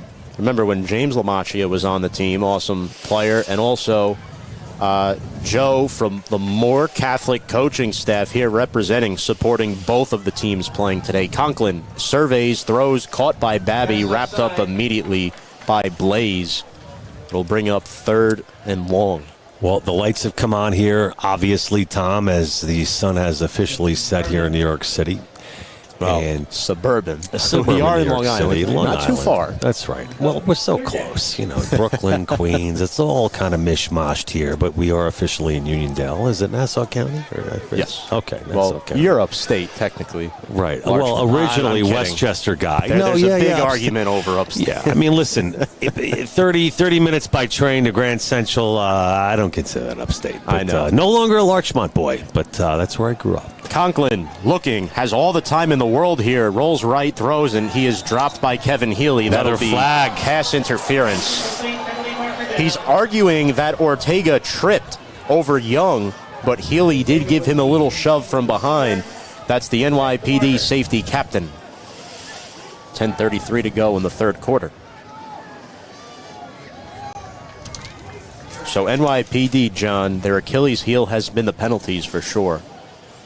Oh, absolutely. And, you know, we've said it repeatedly today. The game opened on the opening kickoff with a penalty, a 15-yarder, a personal foul against the police department. And I think the referees decided to set a tone early. I'll give them this. They've been consistent, at least with the flags. If you're a fan of the police department of the city of New York, you're going to be a little upset. It is a little lopsided as far as the flags today. We don't have an exact statistic on it, but it looks like PD's been flagged significantly more tonight, Dom. It's 15 yards and an FDNY first down at the 42-yard line. Rigoli trips to his left.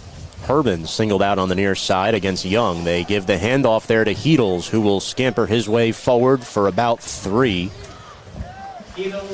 Marquise Hardis on the tackle. And Heedles up the middle, shout out ladder 148. Tommy Heedles representing And Pete Lazar checking into the game. His younger brother, Donnell Lazar, on the team as well. Pete Lazar, 14th year with the Finest, a former arena football player and a boxer as well. Played his college ball at CW Post.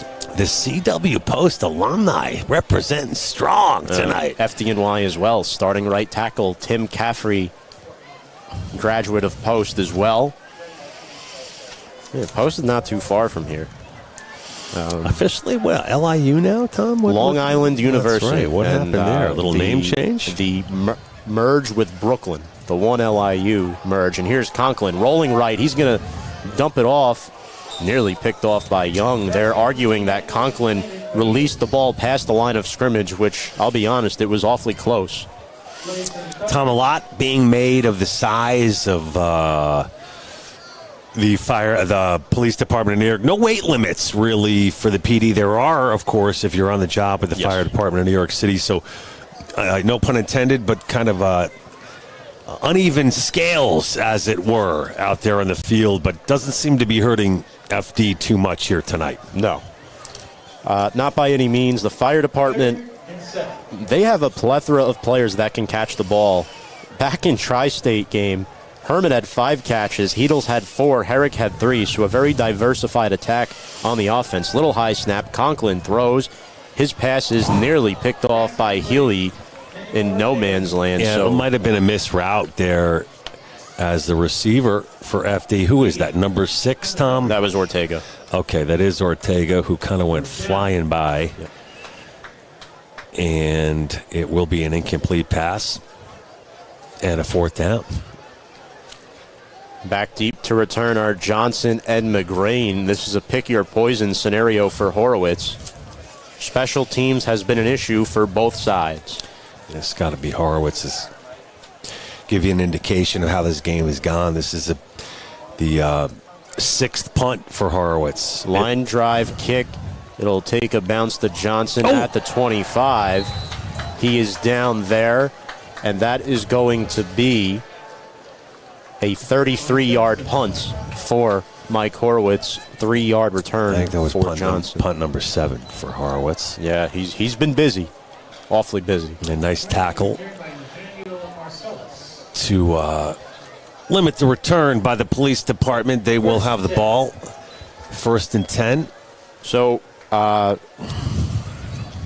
NYPD back on the field, and it looks like all the linemen are still the same. Miller, Ramirez to the left. And to the right, it's McGrain and Johnson. They hand off to Roll. He's got some wheels on him, but he is wrapped up nicely by the bravest. Beautiful play there made, and another penalty flag. Sam Murray in on that tackle, the 5'7", 220-pounder out of Engine 236. Getting his hands on Roll.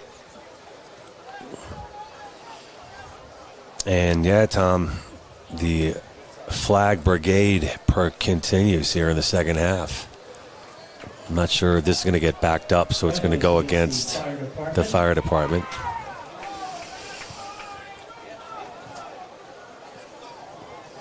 And it looks like they're going to move up from the 28 to... They're moving up to the 43. This is a 15-yarder. It might be a face mask against the fire department. And I believe that's what it is. Or personal foul. So, big penalty right there. Gives the police department the ball on their own 42. Play action bootleg. Ryan going deep in the direction of Johnson, and he makes the... No, he could not hold on. Christian Malera, the 9-year veteran, with the pass breakup for the bravest. Was Flowers in on that at all? Hard to say from here, or was it Malera? That was all Malera there, John. Wow. And it looked like that pass was very close to being caught. Malera getting a hand in at the last minute. And just a beautiful defensive play by Malera. Another big play opportunity for the police department. Tyler Ryan going deep. Malera saving the day for the fire department. Johnson is definitely the deep threat on this squad. 8:53 to go in the third quarter. Bunch formation, single back is, looks like roll. Ramirez, the man in motion, and they're going to give a handoff on the jet sweep to McGrain. He plunges forward for a few, and this is going to be called back. Another flag. Looks like it's going to be holding.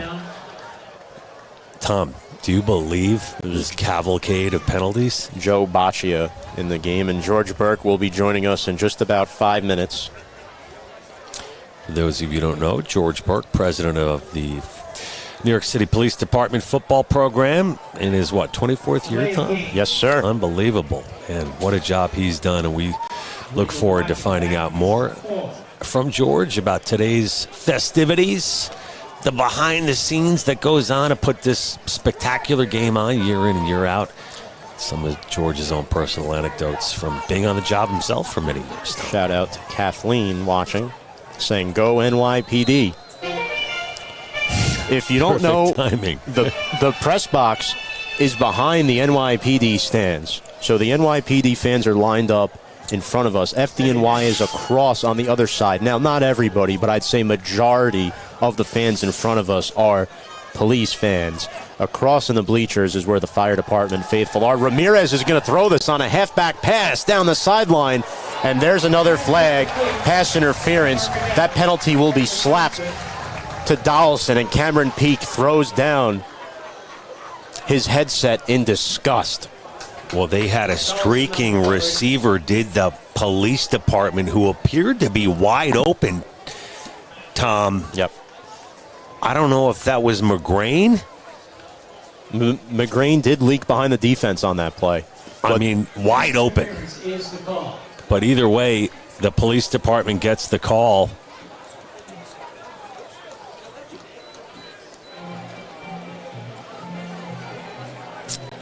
Or was it an illegal contact? And the ball's still... So the ball is... Okay, well, they moved it up 5 yards. Otherwise, either way, it's 1st and 10 for the police department. Illegal contact or something, and they dump it off to Roll again, who's been busy. He makes one man miss. He's still making people miss, but he can't get anywhere. Man. In on the tackle is Mike Hart, number 34, and Mike Hart has been a key cog for FDNY. He's a reserve linebacker who had 5 tackles, an interception, and a pass defended in the Tri-State game. This is Mike Hart. This is his first or second year with the team. First year really getting viable playing time, that is. So he's been a key member of that linebacker unit. You know, we don't have live stats or a stat guy for this game tonight, Tom, but Danny Roll at 5'9", 175 pounds. Yeah. He has had many reps today into the double digits and has taken an absolute beating. I have so much respect for this kid, his quickness, his size, and his toughness. Ryan takes the snap after McGrain goes in motion, nearly intercepted. It dropped out of Sam Murray's breadbasket. And Ryan getting good protection here to start the second half.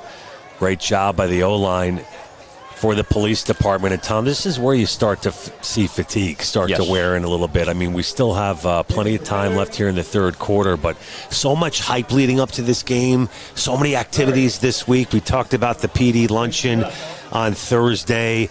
We talked about the big charity event Thursday night at the Bowery Ballroom. And, you know, it takes a lot out of you. A heavy 2 weeks of practice for both of these teams, and in the second half, this really is where the men are going to get separated from the boys, especially in such a close game. Ryan steps up, looking, throws, caught by Johnson.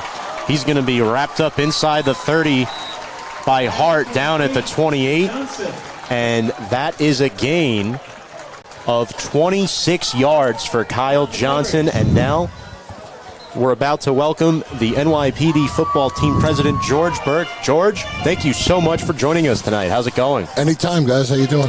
George, we're doing great, man. So cool to be here.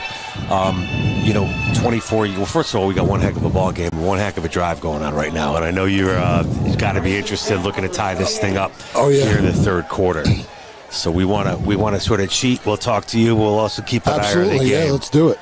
So twin receivers for Ryan. He is through that pass. He did take a shot there from looked like Denzel Wilson on the quarterback knockdown. And George, former defensive lineman yourself, correct? Yep. I played for the team for 18 years, coached for a couple, and now I'm the president. So, George, 24 years as president of this program. For some of our viewers who don't know, what goes into this job and what keeps you so loyal, dedicated, and what keeps you excited about doing it? Well, it's a lot of hard work, but we have a great staff, and we do it just for the love of the game. Got to get these guys prepared, and they're prepared. We had a tough start to the game, but it looks like we're coming around now.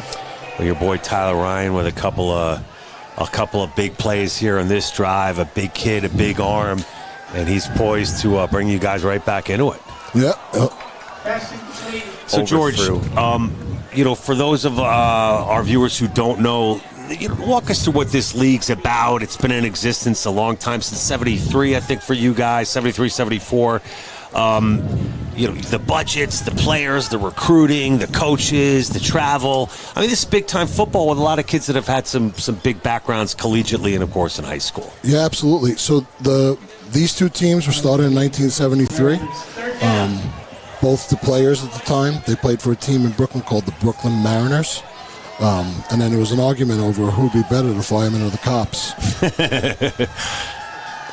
As Ryan looking left, throws it, is caught by Chris McGrain at the 15-yard line for a first down. A 13-yard reception, and Chris McGrain, George, went to your alma mater, CW Post. Yep, he's another Post guy. There's a couple of them on the team, and Post guys have been fueling the NYPD football team for a while now. John, you're sandwiched in between two of them right now. I'm telling you, I might as well have to go to night school the way it's looking now. But McGrain's gotten popped a few times today. Pops right back up for a small guy. A lot of athleticism, a lot of speed. What can you say about his game tonight? Chris McGrain is a great player. He took that one to the house before, and there was that questionable call. Yeah, I've never seen I've never seen an offsides like that on the offense on the kick return. I don't know if you guys ever have. Yeah, it was questionable. Yeah, it was questionable. 100%. What do you like about kind of obviously the two undefeated teams going head to head tonight to build up to this game? Last year, 20th anniversary at MetLife Stadium. You guys lose. How important is it to get the win here? Oh, this is it. This is Army Navy for us. I mean, we have to win this game. And these guys go to practice 2 days a week for months just to get ready for this game, and a lot of dedication on their part. And talk about your relationship with Kevin Shanahan, the head coach now, 13th year as the head coach. What has he brought to the table for this football team? Kevin's a great coach. We love Kevin. Actually, Kevin and I go way back. His brother Michael and I played football together at CW Post. Right, Michael was the center on the team, wasn't he? Michael was the center, yep. And played on the 9/11 team he as did. well. Yep. And George, we'll get to your 9/11 story in just a moment, as first down and 10 here from the FDNY 16. Under 6 minutes to go in the third quarter. Ryan calling out signals, trips to the left, one receiver split out wide right. That's Kyle Johnson. They'll hand off here to Roll. He's got a little bit of wiggle room. He is tripped up there by Richie Richards. Picked up about 7 on the carry. Roll with that kind of low center of gravity. At 5'9", Roll is like the we got a little message here. Another postgraduate stud defensive line. What do we got? This better be good, George. This better be good. Yep. Tell us your thoughts on Roll, 5'9", or like in the Energizer Bunny, just keeps going. I know Roll since he was in high school. Father was on the job, great guy. Worked with his dad. Danny Roll played at Seaford High School. And I remember watching him. There we go. All right. Wow. Hey, you're the good luck charm, George. Yeah, there we go. That's an 11-yard touchdown strike from Tyler Ryan to Kieran Fitzgerald, first-year player. Yeah, Kieran's another great kid. Shanahan mentioned the rookie receivers getting opportunities, and Fitzgerald cashes in right there. Yeah, so we lost J.P. Donato, who's our starting wide receiver, another great wide receiver. He's played for us for a long time. But we have kids ready, and it's, with us, it's next man up. Absolutely. And we miss JP, and he'll be back. But for now, these younger guys are going to fill in. Well, as advertised, you guys are 1 point away from tying this thing up. Yeah. I mean, are we going to go down to the last possession of this one, or what? I don't know, but it sounds like I'm a good luck charm up here. Maybe I'll just hang out. Absolutely. You must not want to leave. So the tide has turned with the president of NYPD football, George Burke. Penalty flag. Penalty flag. Oh, boy. For the extra We point. haven't seen any of those today, George. Oh, my God. Put them away. As the NYPD faithful have been very vocal about the yellow being thrown on the field today. Offside on the fire department. Declines. All right, Tied we'll game. take it. Tied game. Well, we're all even at 21. We're here. If you're just joining us in the booth now, the president of the NYPD football program, George Burke, 24 years at the helm. So many mass connections for you, not just for your guys, but on both sides. Huge turnout tonight. So many connections with family, friends, players, administration. What's it like to have kind of all of this culminate tonight in such a great turnout, good vibes, and a really competitive game? So a lot of hard work goes into preparing for this game, and it's really us and the fire department staff that plan this game.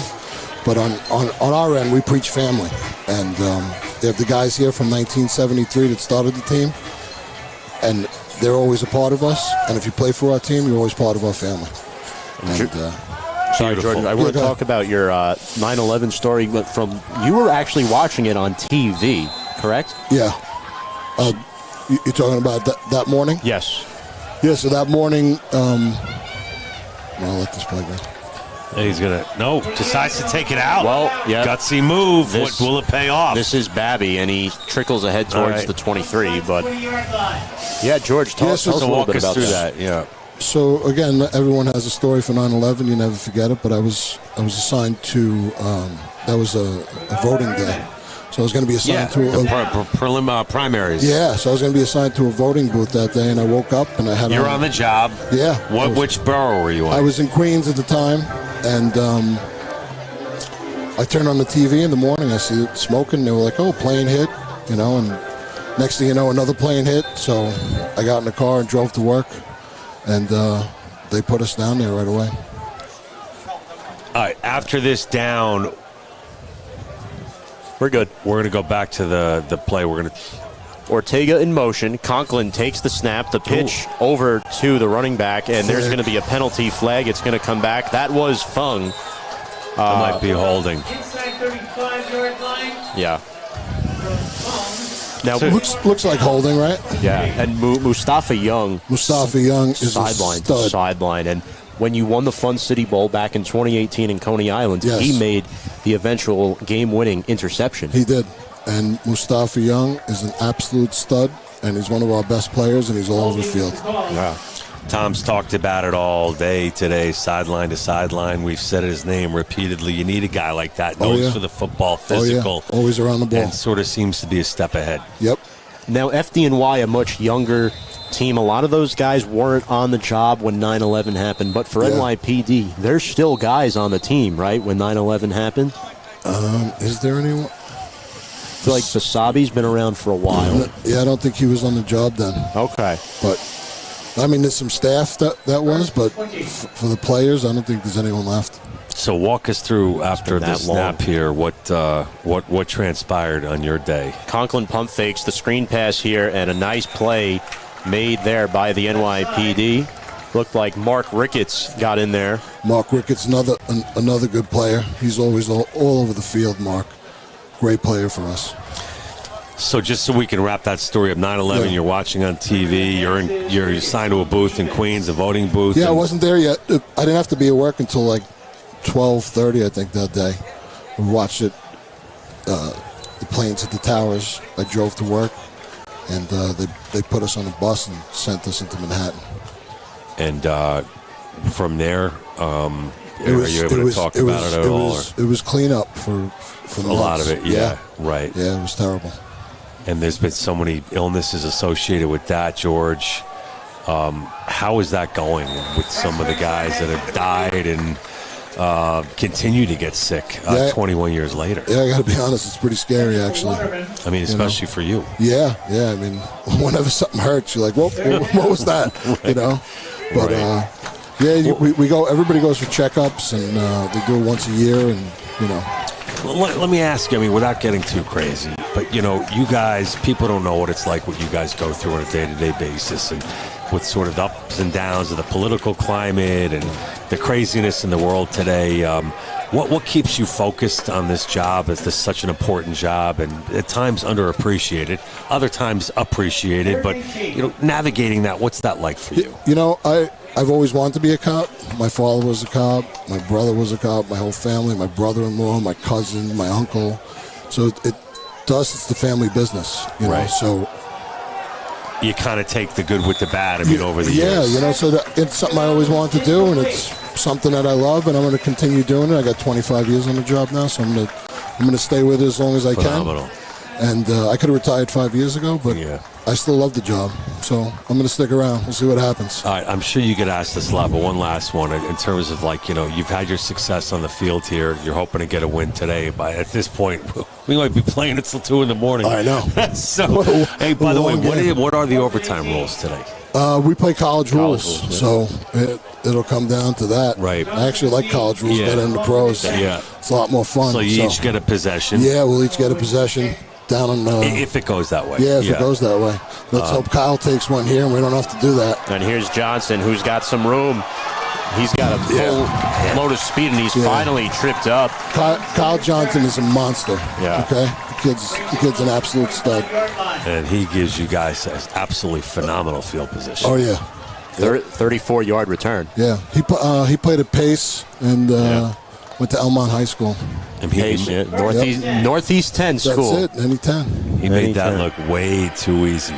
So, so much of focus on the negative in the world. Like, over the last 25 years, George, is there something that stands out that, maybe it might have even been a little thing that you were able to sort of maybe help contribute, change the life of somebody, or, I don't know. You hear all the heroic stories, but something that you'll always kind of keep close to you, that you experience, whether through family, ton of family on the job, or just something that happened to you individually. Something positive, maybe, we could share with our viewers. To me, honestly, the most positive thing is this football team. That's why I'm not leaving, It's the camaraderie, changing young men's lives. Yeah, all the guys, we get new guys every year, and the turnover, and just teaching these young guys on the team how everything works. And I love the football team. Do you guys kind of respect the other side off the field? And listen, it gets chippy out there, but it gets chippy out there. This is a rivalry game, but those guys run into burning buildings. You know what I mean? So at work, you can't really say anything bad about them. You know what I mean? Not too many people run into burning buildings. All guys are chasing after people with guns, but those guys run into burning buildings. So there's a mutual respect there. Absolutely. What does the future look like for this program, Coach George? Well, we're always at the academy recruiting. And Johnson unable to reel in that catch. A good throw there by Ryan, just past the outstretched arms of Johnson. There he is again. Yeah. Johnson had his hands on it. Vertical threat. Vertical threat for sure. Yeah. I don't think people realize what it takes to catch a football running with a helmet on and a chin strap on, the wind whipping through your ears, limited vision. People think it's easy. No. It's not easy. Yeah. If you have not worn a helmet and you've not put on the pads, it's a different thing when you're down there, especially the lighting now. You go from sunlight to under these artificial lights.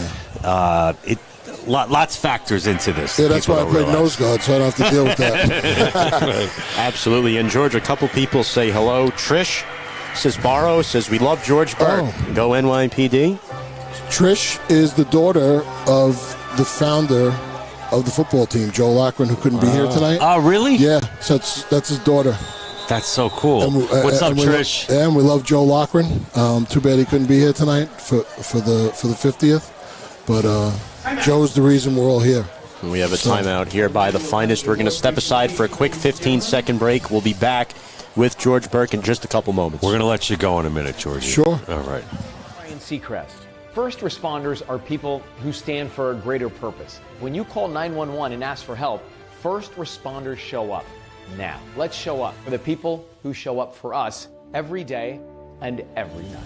Folks, welcome back to Mitchell Field here in Uniondale, New York. Tom Scavetta with John Heffernan alongside our very special guest, George Burke, the president of the NYPD football team. George, a couple more people say hello. Johan Rodriguez, former player. Johan Rodriguez, former player. Great Comment player. section. Kathleen Logren as well. Oh, that's Joe's wife. Yeah. And Kathleen Lochran, what's up? Keith Carran's looking fit, George. You probably can still play. Yeah, I don't know about fit. So you got to look at the mitts on this guy. My gosh. So I have a little gas left in the tank. Just the body broke down. You know what I mean? It's like an '85 Chevy. 3rd down and 5. 4 receivers to the right. Ryan rolls right. He throws. He finds the intended target. That's Fitzgerald again. Lowers his shoulder into Mikey Martin, and that's an NYPD first down. Fitzgerald's a Kellenberg kid. Played right across the street. You guys knocking on the door again. You could take the first lead of the game if you're able to punch it in here with 2:20 to go in the 3rd quarter. You guys have been slowly kind of chipping away, and it's paying off on this drive. James Norton says, "What's up, George?" Keith Kern, George, what's up from the Seaford girls lax team? Yeah, there you go. That's my co-coach, and he's actually the head coach of my daughter's lacrosse team. I help out with. You got a ball fan club. Also, Roni asks, "Where's Pino?" Ron Pino, that's a good question. He does security for Rihanna, so he's probably with Rihanna somewhere. And here's a run to roll. Scampers inside the 3, and that's where he'll be downed. You talk a little bit about the play of that rookie center of yours, Tyler Figueroa. Yeah, good kid. Great family. He's got a big, huge family here. Everybody's following. Okay. They roll deep. Another rookie, too, that's impressing today for Farmingdale kid. Keith says, "Bring back Burke, Pepe, and Gadsden." Yeah, that was the old D line. It was me, Rudy Gadsden, Kenny Pepe, and Keith Irving. Nice. And NYPD here threatening. Burke, I'm telling you, good luck charm, man. Yeah, you know what, guys? I'm not leaving. You can't. Full house. You have to call a bouncer to get me out of here. 2 scores with Berkey over Full the house booth. formation and rolls Scampers in for a 3-yard touchdown. Danny Roll. Yep. NYPD takes their first lead of the game. Yeah. We just talked about that. Yeah. 27-21 with the extra point pending. George, full house formation. Beautiful run there by Danny Roll. Quick feet. Danny Roll's a great kid. You know, he's one of those guys that he goes 0 to 60 like in a snap of a finger. Didn't he and Herman and Rigoli also go to the same high school? Yeah, Herman's a Seaford kid. Danny Roll's a Seaford kid. Yeah, and Rigoli. I live right around the corner from the high school. Yeah, there you go. So you got plenty of recruiting capabilities. Extra point is no good, though. That's huge. Special teams mistake. And, folks, we're going to take a 30-second break. And, George, if you want, we can let you go. If not, we'll let you stay for the end of the quarter. But I'm not going to tell this guy what to do. Are you kidding me? 30-second commercial, folks. We'll be right back with more coverage of the 2022 Fun City Bowl. Mr. Rogers said, "Look for the helpers. Can always find people who are helping." Thank you to all the first responders who put their lives in danger to help us when my brothers and sisters need them. We look out for the helpers because they look out for us. Thank you, first responders. Love you. Be safe, look after yourself, and look after one another. Folks, welcome back to Mitchell Field here in Uniondale, New York, site of the 2022 Fun City Bowl. It's the 50th anniversary since the first time these two teams met. Tom Scavetta with John Heffernan and George Burke. NYPD football team president, George, we've got you for another minute or two. We want to thank you so much for joining us. You seem to be the good luck charm for the police department right now, as this kickoff is going to be fielded by the fire department. They get across the 30 down to the 33. Return. So That's a good return. Good field position for the Bravest. You talked a lot about the local connections for you here. Extra special playing out on the island for you? Got it. Yeah. I love playing on here. It's close to home too. That's what I mean. Yes, you got all the fan base and all the friends and family coming out. So first lead of the game, George. That kid roll, man, 5'9". He is a tough, fast little guy. Yeah, he is. Low center of gravity. He can roll over you, too, or run around you. Yeah, he's definitely not scared, Danny. As a shotgun set here for Conklin, still in the game, trips to his right. Sumter in the backfield. The pass caught by Herrick, but he's going nowhere. There you go. That's good defense. Good tackle there made by Danelle Lazar, the younger brother of Pete Lazar. Pete Lazar, yeah. Second and long. And, George, I've got to ask, this defense has really tightened up here in the second half. Yeah, we got a bunch of young, good ball players out there. We joke around with the Lazar brothers. We think they fed them elk for breakfast every morning. If it were that easy. Yeah, right? So, I mean, not that it's that long ago. A couple of our viewers think you could put the helmet on right now. But what would you say is some of the changes you've seen with your program over the years and sort of level of play, the draw for athletes that are on the job and getting them to get out there? Has it gotten better, obviously, over the years? Yeah, you know what? The game for us has gotten faster than when I played. These kids are definitely faster than we were. Another penalty. The end of the third quarter. The score at the end of the third, NYPD leads the FDNY 27-21. George, Burke, we want to thank you so much for your time. Thank you, guys. Appreciate it. Good luck the rest of the way. You're on your way. NYPD football team president. Folks, we're going to step aside. George, what do you say? Down at 4? Yeah, fourth quarter. All right, there you go. Yep. All right, let's roll. That's the post thing, That's too. right. They did that at post. But, folks, remember, text STRONG to 24-365. Make your contributions for the Children's Fund. First Responders Children's Foundation. Folks, we're going to step aside for a quick break. Don't go anywhere. The fourth quarter is up next. Take care, everybody. George, thank you so much.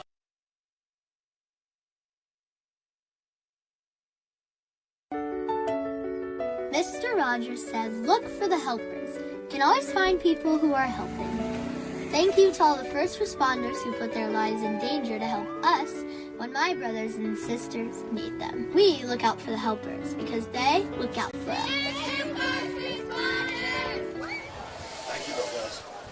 Thanks, Georgie.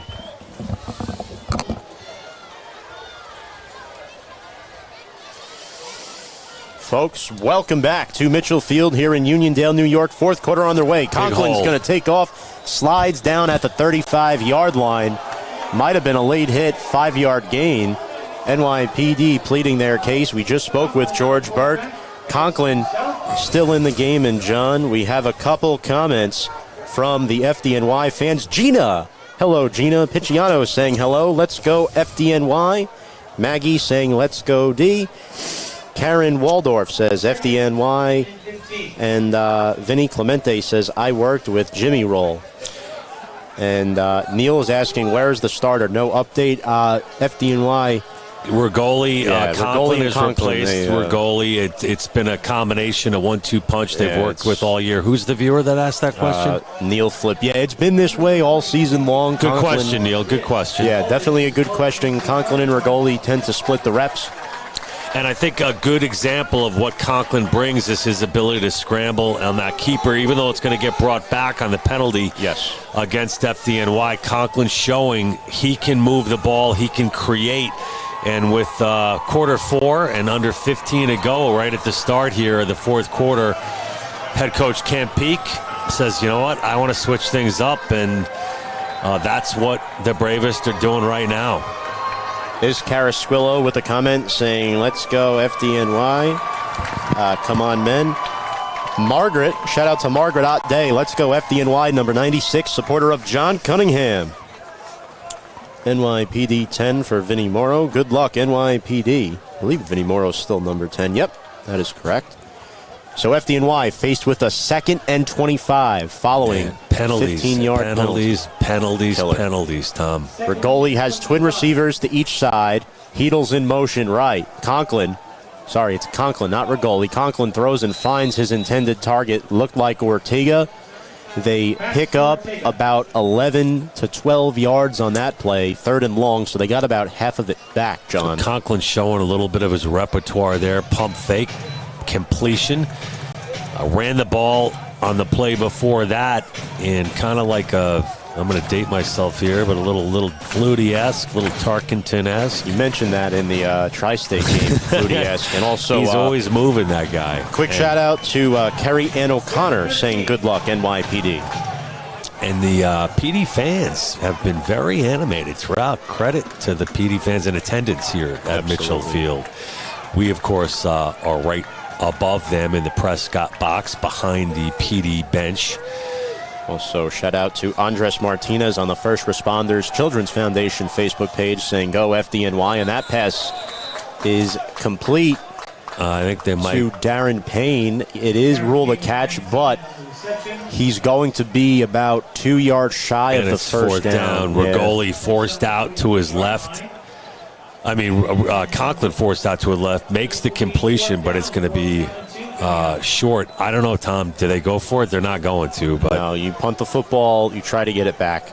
There's still 12 minutes and 40 seconds to go. You're punting the football. One of the reasons I brought it up, though, is big fourth down conversion for the fire department in the first half, which led to a touchdown. Granted, the field position was much different, but in this game, anything goes. But it will be a punt for Horowitz, who's been very busy back there. Kev Conklin says 12 better step it before he's back riding Pine. Shout out to Kevin. And an FDNY player moved. That is a false start. Dollison on the flinch. Not good. Wow. And the mistakes have plagued FDNY. This is now 10-plus penalties on the Bravest. This will back them up to 4th and 7, now punting from their own 38. Penalties are just out of hand tonight. Good Lord, John. This is... that's the most we've ever seen. And Steve Orr is very big with discipline. You could see him there with his hands on his hips, standing alone. You see him in the black shirt. Well, I think, that shows Steve's respect for the game. He, officially walked away at the end of last season, but you're not going to drag that guy off the field. But that's got to be driving him crazy, Tom. The penalties for FDNY are mind-boggling. And I'm looking at my producer as I say that, because the amount of shots you have to take and then pan back when penalties happen, it's definitely time-consuming. So we want to shout out everybody behind the scenes here who make this broadcast what it is. Without them, what we do is not possible, folks. There's a lot that goes on behind the scenes that isn't seen on the live stream, so it's important to mention that and point those people out that are doing their jobs, whether it's guys on the cameras, guys pushing the buttons here, Joe Ryder and George Zayas really leading the charge. Well, I refer to him as our fearless leader. That is Mr. George Zayas, our producer extraordinaire. George Zayas out of Westchester, New York. Yonkers to be, we might as well give away his whole resume at this point. But seriously, props to George Zayas for putting this together and directing today. Another penalty. This is an illegal. Mind-boggling. Look at Steve Orr pacing. I don't know if you see him. He's pacing. He's so mad. Another illegal procedure penalty. And we know there's been issues with the snap with Surratt all season long. Yeah. This one is a good snap. Horowitz, sky-high kick. Good kick by Horowitz. Not bad. This will bounce out of bounds. Did not gain much traction, though. He punted from his own 33, and it goes out of bounds at, can't see where the official's standing. It looks like the NYPD 36.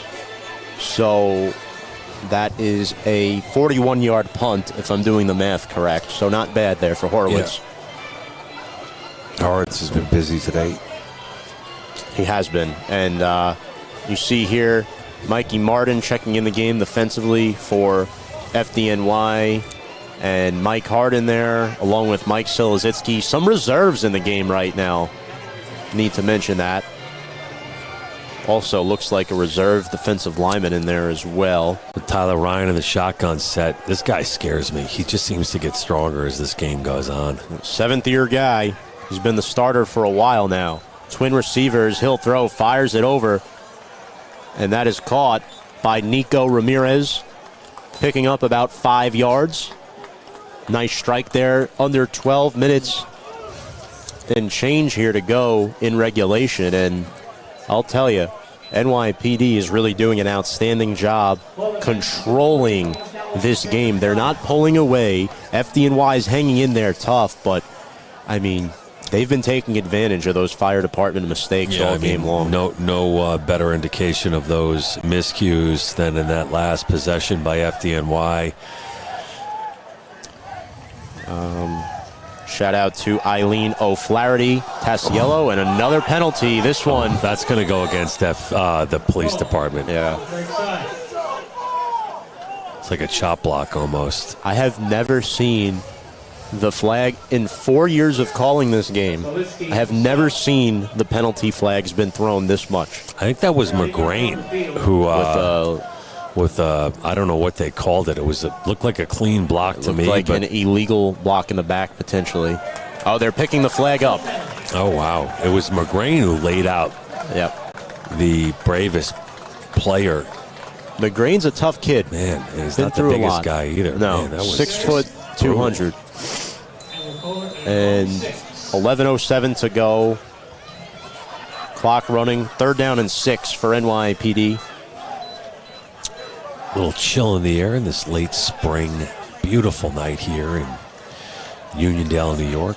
Mitchell Field, right near Garden City. So Mike Miller and Nico Ramirez are split out left. McGrain in the slot to the right with Johnson on the near side. Ryan takes the snap. That's roll with him in the backfield. Throws off his back foot, and he is decked hard. And that is Frank Zerbo. The Tank Zerbo. And Ryan looks like he's hurt. It looked like it was a rib shot. Zerbo got in there, and Ryan's taking a beating as he gets up again and will limp off the field. It is 4th down, but that's a developing situation we're going to have to keep an eye on, as it's been Ryan who has led the charge, giving the police department their first lead of the game. And as I said moments ago, he seems to be getting stronger. And Zerbo went in low right around the ribs. Oh, man, that is rough. Zerbo's a smart linebacker for this team. They're quick and they're explosive, and a good job there by Sheridan not getting that punt blocked. It'll take a friendly NYPD bounce as it trickles its way down to the FDNY 28-yard line, and that is where the red and white will take over with 10:29 to go. Zerbo at 5'9", 200 pounds at a ladder 107. He laid the hammer down and got Ryan in the right spot. So we'll see if Ryan's going to make it back into this ball game or not, but it could be a big change of events here as the police department holds the 6-point lead on that missed extra point, which could come back to haunt the police department. We'll see. Jenna Horowitz says hello. My husband, kicker Mike Horowitz, FDNY. Oh, Jenna, we love Mike. Let's win this game for our new 3-week-old newborn baby, Michael. Jenna, congratulations. Assuming Michael Horowitz Jr. Conklin will throw, caught by Babby, and a nice play there made by Ulrich Blaze. Jenna, I'm sorry, you talk about a newborn. Go ahead. Wow, 3 weeks old. Yes. Woo!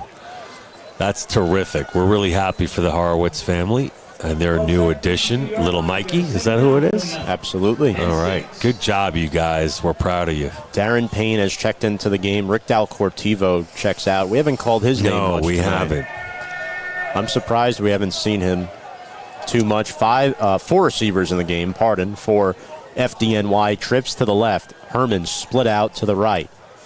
They're going to hand off. This is Fung. Fung has some wiggle room to go. He's close to the marker. He needed 6. He picked up about 4.5, maybe 5. 3rd and short upcoming. 3rd and 1. And clock ticking, under 9.5 minutes to go. FDNY trying to get ahead of the chains by running the football here. NYPD's defense has been very stout. Now you're starting to see that both teams have gotten settled in. The defenses have taken over this football game. That's a great point. Absolutely spot on as we approach the 9-minute mark. And just the 1 yard needed by the fire department, rolling to his right. Conklin's going to run and get the first down. And again, we talked about his ability to run the football. And what do you think about the move of Camp Peak putting him into the ball game, Tom? I'm not surprised. They refuse to commit to just one quarterback where goalie usually starts, and then Conklin usually comes in reserve. And remember, Conklin came in as a reserve last year for corrections of Damir Djukanovic. They took him out of the game and put Conklin in, so it's no surprise that Conklin is in there. He's pretty much very humble kid. Spoke to him before the game today. Started on the job with the FDNY back in March of this year. So Del Cortivo with the handoff, plows over a defender. Looked like that might have been Blaze that he stampeded over. You talk about smash mouth football. FDNY giving a little bit of that taste of their own medicine to PD as they're running the ball up the gut, which we haven't seen a lot of in succession today. Fung. A lot of support for FDNY here in the comments section. Maurice Murphy says Broad Channel legend in regards to Conklin. Needs to get the splinters out before he sets on field again. I love the ribbing from the comments. It's great. 7 minutes and 35 seconds remaining. Twin receivers to each side for Conklin. This is 2nd and 6. Conklin, plenty of time. Underthrows the receiver. That pass is incomplete. Ricketts, good job, and there is another penalty flag. It's almost too much. I mean, you can't call everything.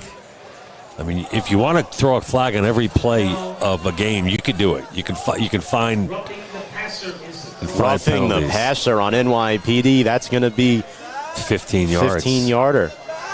Wow. And that's a huge call. In a game like this. And it's going to be an automatic first down for the fire department. Conklin taking one for the team there. I'm not sure what people in Long Island and New York City are doing on their Saturday night, but if you're not watching this game, you're missing a lot. We got two outstanding football teams on the field here. Put their lives on the line every day to protect the city of New York. And Tom, this could be the most pivotal drive of the game as the fire department now in police department territory. Some of these comments are some of these comments priceless. We can't read. Conklin throws off the hands of Heedles, caught by Payne. Incomplete. I thought he held on to it. One official ruled catch. The other ruled incomplete, so there's a discussion. And we don't have the luxury of instant replay.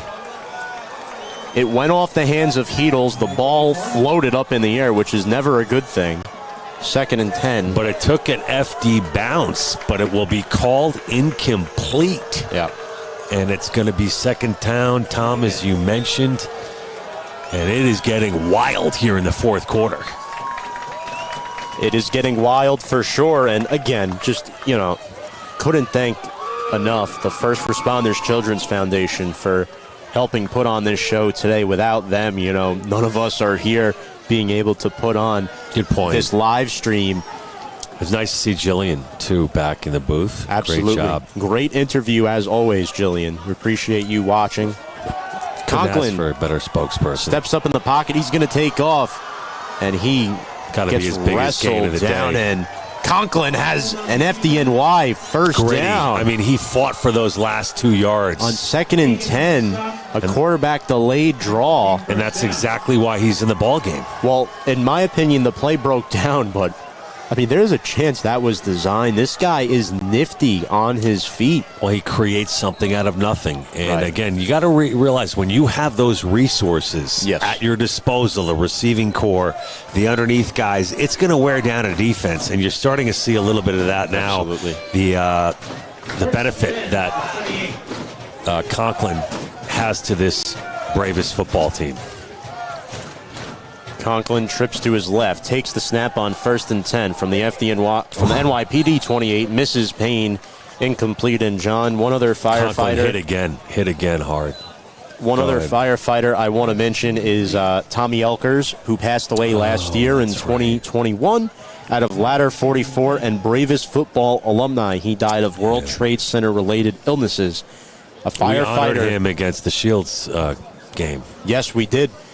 Back on May 7th, out in Bethpage, New York. His family was there. Thomas Elkers, the father, and he also spent 4 years with the NYPD, so he saw both sides of the spectrum. 19 years as a firefighter, 4 years as a police officer. Thomas Elkers, thank you for your service. Thank you, Tommy. Ortega in motion, and this is a huge blitzkrieg coming from NYPD, but Conklin escapes. Another penalty flag. That's going to go, that could... I'm starting to think that whoever posted that comment a few moments ago is right. The comment was something along the lines of the referees don't want to leave here tonight. Yes. They want to stay here all night. We'll leave it at that. Humorous, but it's going to go against the fire department, and it's going to come back. But that would have been 2 first downs in a row on his feet by Conklin, really showing what he can do. And that guy is laying it all out on the line for the fire department, despite that one getting called back. It's going to be 2nd down. All right, so a couple comments.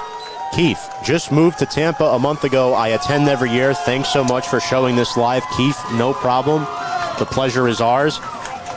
Nick Martone, the clock reads 6 minutes and 25 seconds.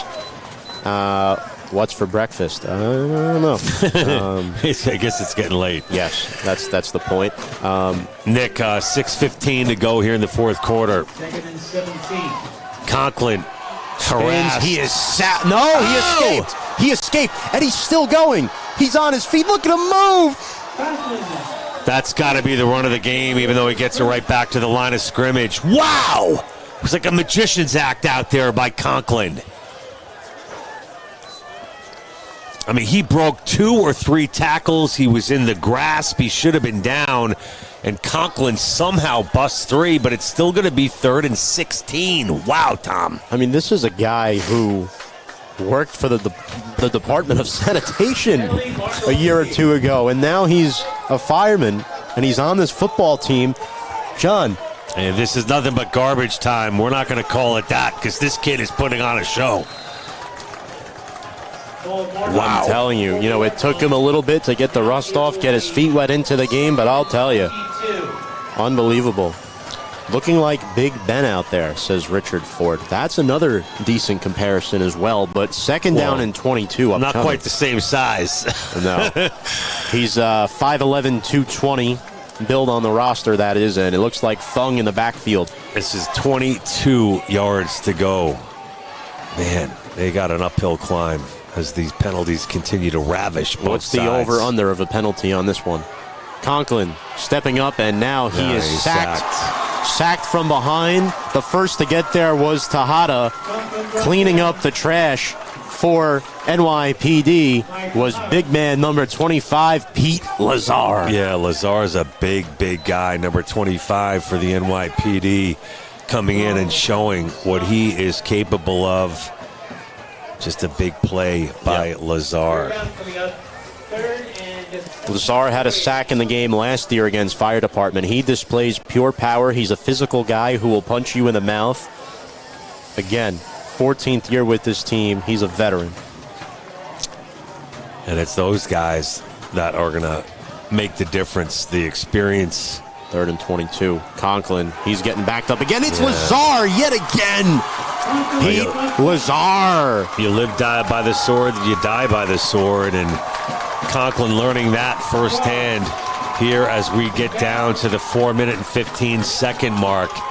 And the Bravest are going to have to kick it away. And the New York City Police Department 4 minutes away from revenge in the 2021 20th anniversary Fun City Bowl at MetLife Stadium last year, won by the Fire Department of New York.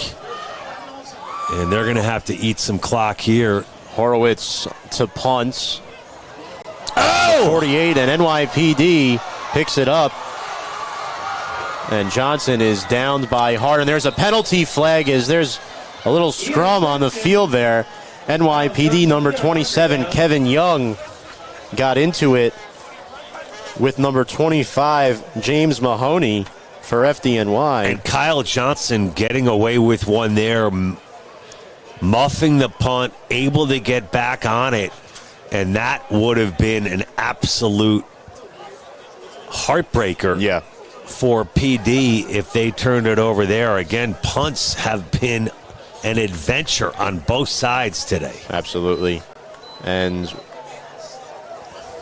wow, we got 188 live right now. Nice. Now 189.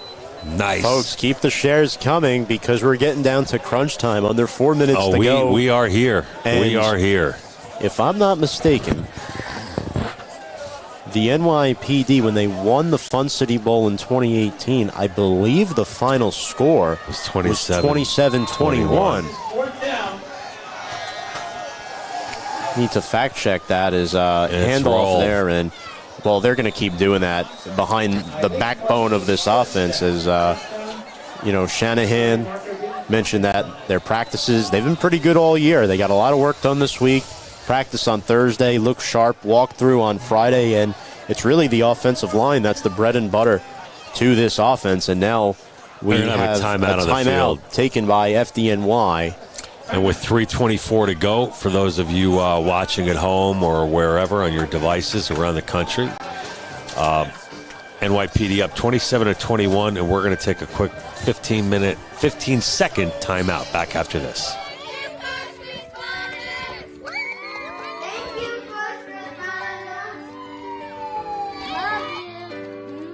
Be safe, look after yourself, and look after one another.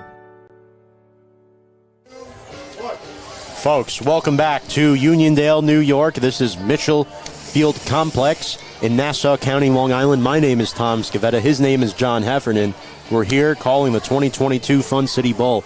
It's New York's finest. It's New York's bravest. 27 points for NYPD, 21 for FDNY. John, what does FDNY need to do here defensively to get crunch a stop? time? Well, with 3:24 on the clock, Tyler Ryan can't just try to eat it all up. He's going to have to run the ball. They need at least a first down here to keep this drive going if they want to get this thing down to, let's say, under 2 minutes and see what happens. But they're already at third down now, Tom, so PD either gets the first down or they're going to have to kick it away. And the fire department has done something that's been very underlooked by everybody, including us all game. They have made NYPD one-dimensional at times. The inability to establish a running game has forced Ryan to do an air raid style offense and throw the football a lot more than what was advertised, right? So what that's doing, you see that drop pass right there by Kyle Johnson. Not only is it third and long, it stops the clock at 3 minutes and 20 seconds. Exactly. And exactly, Roni Raphael says, why is PD throwing the ball? Kathleen Logren says, Tom and John, thanks for the coverage. Kathleen, thank you so much. And another incomplete pass. It's going to be fourth down just like that. Johnson can't get a grip on it. After that hit that Ryan took on the last possession or two, he just hasn't looked like the same quarterback. Yeah, he's taken a beating. Both guys have. And since Conklin got in, 2 sacks in the last possession, offensive possession for the fire department, it's going to be a war of attrition here in the final 3:15. And the punt by Sheridan. And fair catch. Fair catch by number 89 for FDNY. And fire department will have excellent field position. They need a touchdown. Or is that Marco Bobby? Marco Bobby. Yeah, number 88. That My bad.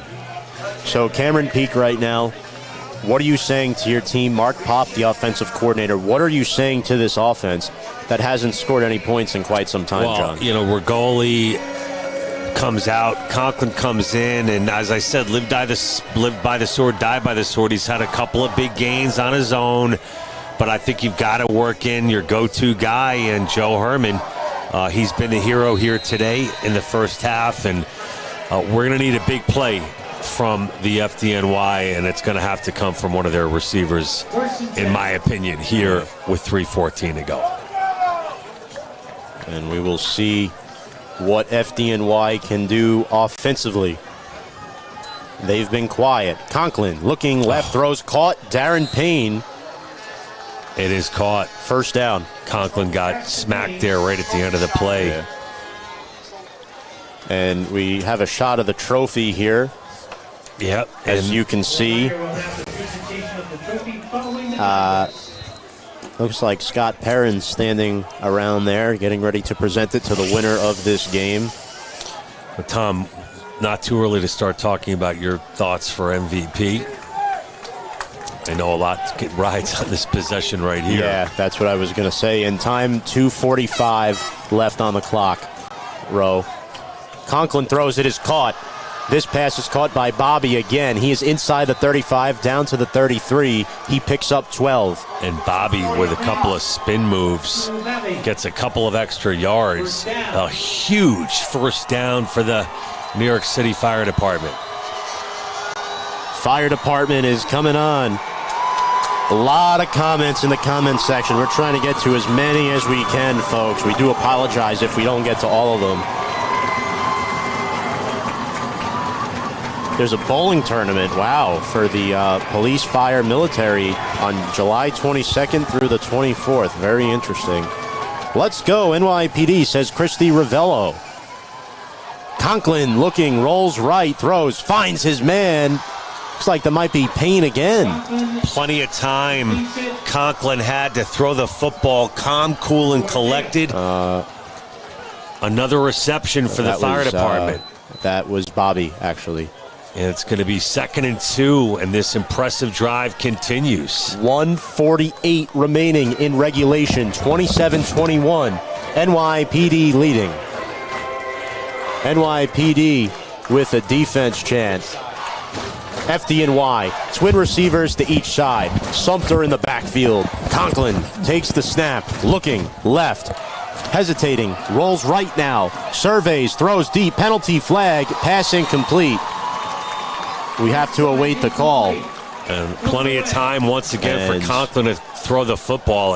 That looks like it's going to be against the fire department. Holding, perhaps. I'm not so sure.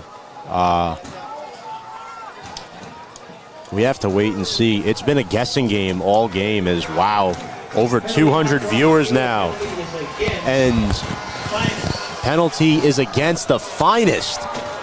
Wow. FDNY is going to get a first down inside the red zone. They are now at the 20-yard line of the NYPD.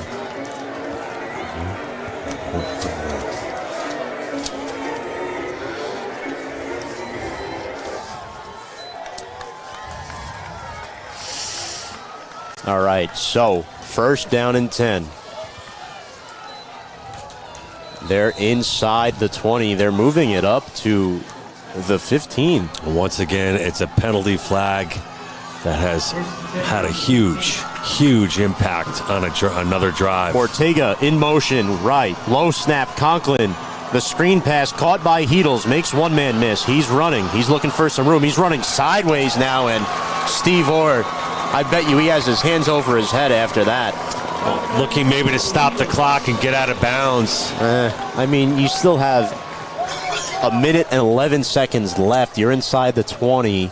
Heels looked like he was making a beeline for the sideline. It's now 2nd and 10.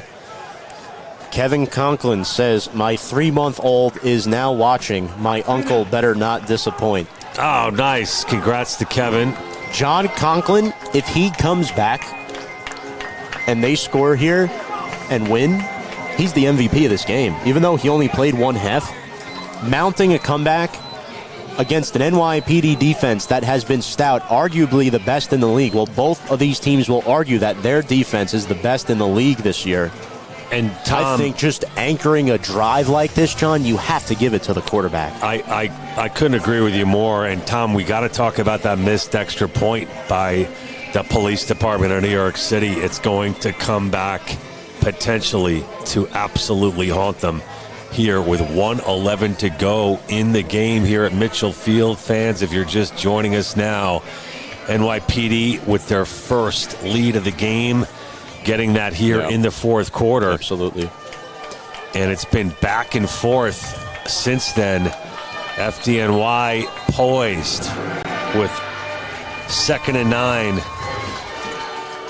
with the football. Yep. Want to quickly acknowledge Alan Jackson's tribute to first responders from 9/11 to COVID-19. Mentions that we're counting on him. Nashville's Kaylee Hammock, music's newest sensation. Big supporter. Conklin has trips to the left.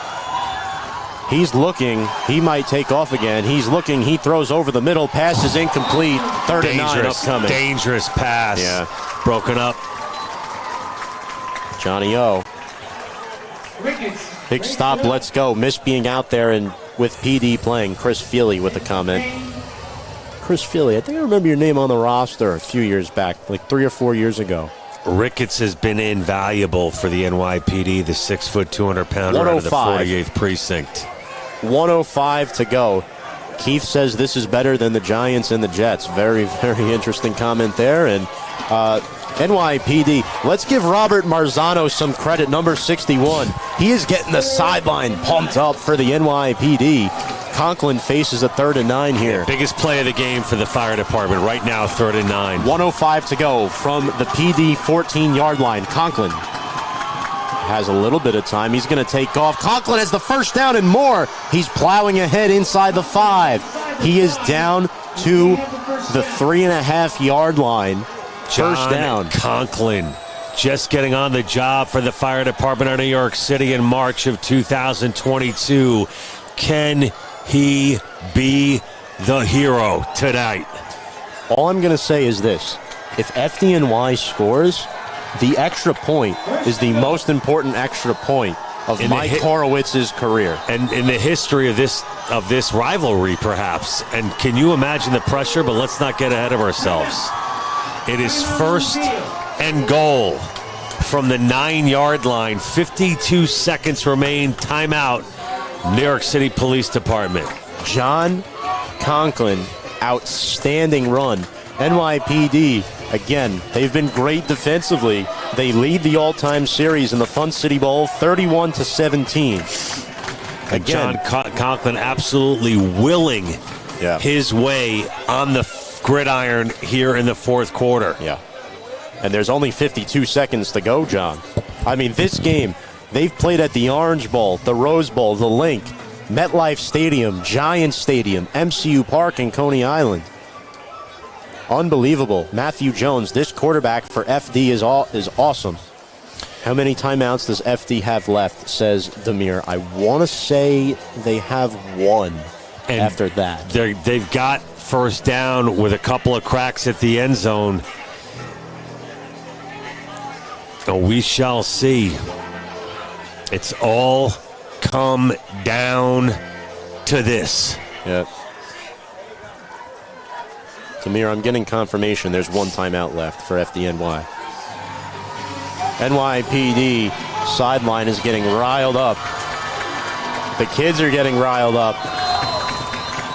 FDNY, 1st and goal from the 4-yard line. 52 seconds to go. They trail by 6. Heedles in the backfield. Twin receivers to each side. Conklin takes the snap. Looking left, throws, it is caught. Bobby breaks a tackle in the end zone for a touchdown. There is a penalty flag. Let's hold on and wait. We are not sure who it's going to be against, but for now, it is an FDNY touchdown to Bobby from 4 yards out. But the ball was bobbled around. How did Bobby come down with it? He bobbled it. Bobby. Unbelievable. Living up to his name, but the penalty went flying. It has to be against PD because they're coming on to kick the extra point. And this is the kick that you just talked about. The biggest extra point attempt in the career of Mike Horowitz. He's a father. New father, a 3-month-old at home. Can Horowitz do it? Also, Mark Bobby has 2 touchdowns. 3-week-old at home, I'm sorry. Extra point is blocked! It's blocked! No, but Heedles came away with it. He throws. It is caught for the 2-point conversion. It is caught for the 2-point conversion. Can you believe it? FDNY. The low snap. Heedles Heedles somehow comes up with it. Holy smokes. For the 2-point conversion. Tommy Heedles. Holy smokes. You cannot make this kind of thing up. Was it Horowitz that threw it? No. The ball was loose on the low snap. Horowitz had his extra point attempt blocked, picked up by the FDNY, thrown to Heedles for the 2-point conversion, and the FDNY take the 2-point lead. I'll be honest, I couldn't see who caught the pass. It's 29-27, FDNY. FDNY, if they can hold on. Can we get confirmation on who got the 2-point conversion? And Camp Peak will swear that's the way he drew it up. Unbelievable. Well, again, we alluded to it.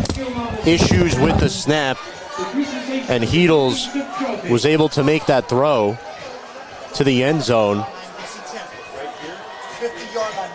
And John Heffernan is going to head down to the field for a post-game interview.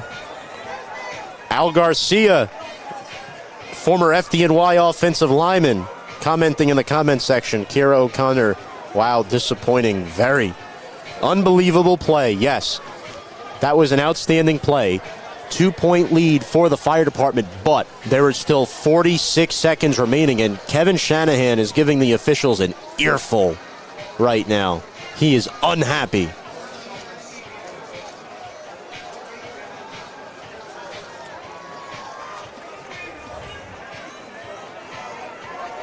Unfortunately, we do not have replay available tonight. Just to reset the scene, FDNY leads by 2, 29-27. They are kicking off to NYPD. Kyle Johnson still pleading his case to the ref about his opinion on that. Johnson and McGreen are back deep. I could have sworn that NYPD blocked the extra point. If that was the case, if FDNY came away with it and they weren't touched, they can throw it. Horowitz with a line drive kick. McGreen fields it, and he still can't field it.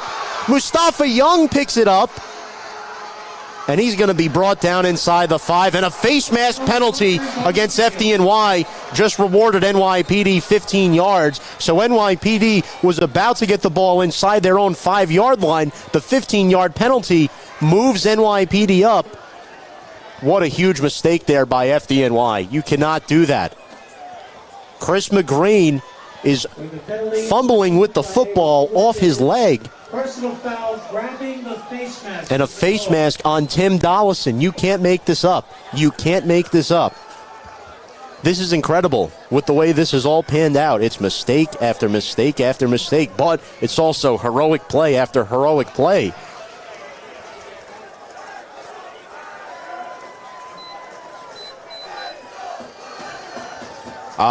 Hector, I agree with you. You can't throw the ball on a blocked extra point. I agree with you 100%.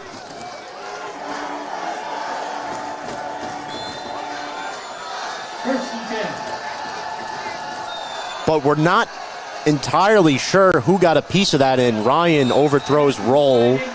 Incomplete. Look, ladies and gentlemen, have your own opinions on the play, but the result is an FDNY 2-point conversion.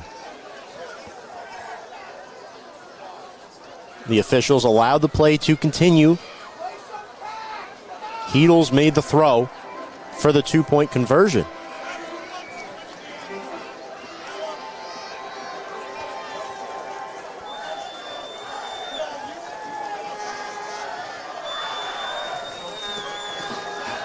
Ryan, twins to each side, looking. Throws, caught by Roll, dropped by Roll. He caught it for a moment, but juggled it. 3rd and long upcoming with 27 seconds left. Third down coming up. Despite the 2 touchdowns for Mark Bobby, I'd have to give my most outstanding player to John Conklin.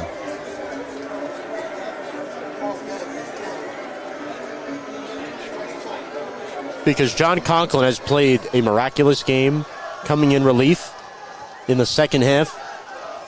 Struggled a little bit at the beginning, but he picked it up when it mattered. NYPD, 5-receiver set here with Roll in the slot. This is a deep cover 4 here for FDNY. Ryan looking, throwing in the direction of Johnson. Intercepted by the FDNY. Tim Dollison takes a knee, and that's going to put the icing on the cake, ladies and gentlemen. Intercepted.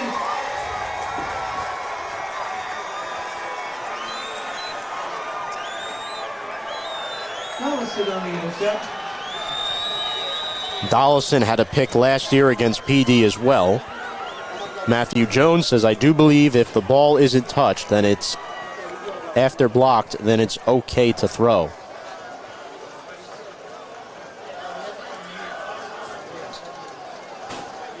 As FDNY, they're going to put the icing on the cake here and take a knee on this ball. NYPD is going to come up short. 18 seconds remain. Maggie says, love my mama boys. Carasquillo back to back to back.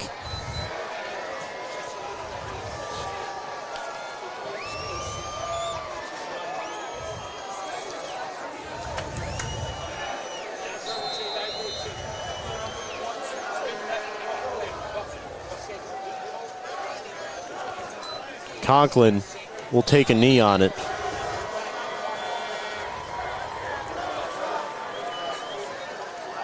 Final seconds are going to tick off here, ladies and gentlemen.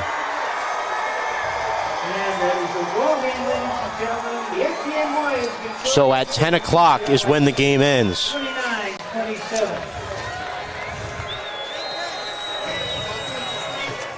Outstanding performance as FDNY wins the Fun City Bowl for the third straight year. Absolutely remarkable what the FDNY was able to do, winning the Fun City Bowl in 3 straight years.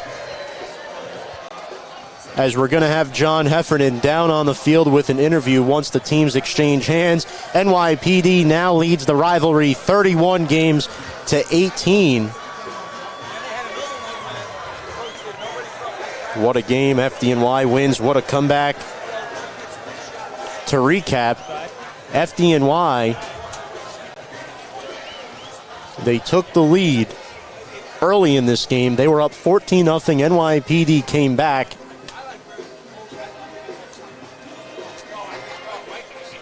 We were all knotted up at 21.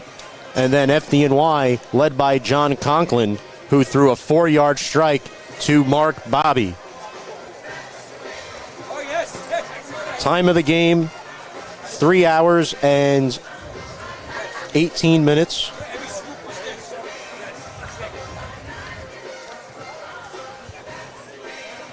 And we'll see here the team shaking hands. Kieran Fitzgerald had a touchdown catch for NYPD. Chris McGrain had a couple of nice catches.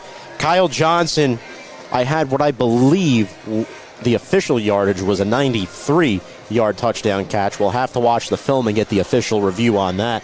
Tyler Ryan had 2 touchdowns, 2 interceptions on the day. Chris Rigoli started the game.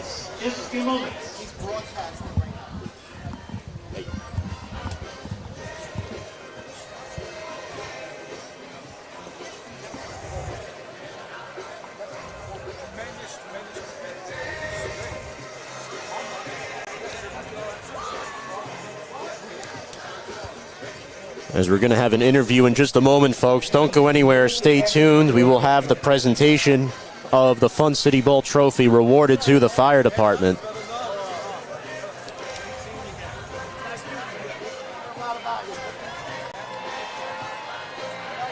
Tommy Heedles, what a finish, but this is a good example of why you need an 8-man ref crew. Great job in the booth. Thank you, Nick. Thank you, James.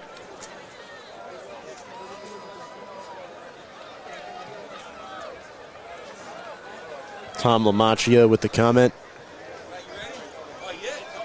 And FDNY, 3 years in a row, they will finish their season undefeated, and there might be another game for them, potential national championship berth, pending on the league and the official wording.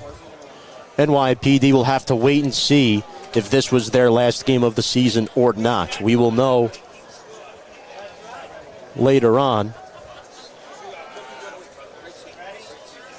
And we're going to send it down.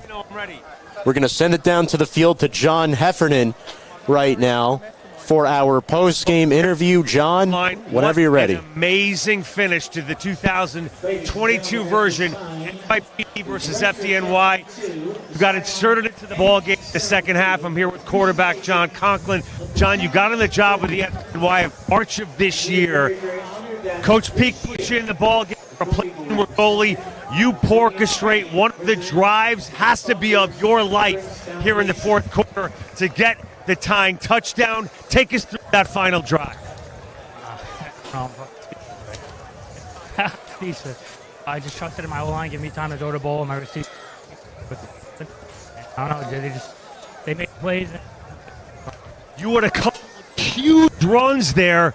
That final drive, obviously the important. You to will your way to victory today. I don't know. Sorry, fucking speechless. All right, Tommy Heedles, the 2-point conversion century. Can you believe it? The former quarterback for the Bravest starts at running back today, and one of the most bizarre 2-point plays you'll ever see in your life. Will you walk us through it, Tommy? Kenny he rolled him back to me. He had a tough day, but I just do what I know to do. I picked up that ball and I scrambled, and Coney turned around and made the catch. So it's a low snap. Horowitz gets it blocked. The ball's loose. What are you thinking? And what happened? Just make a play. It came down to the last play, and the ball was in my hands, and I did it. But just trust my instincts.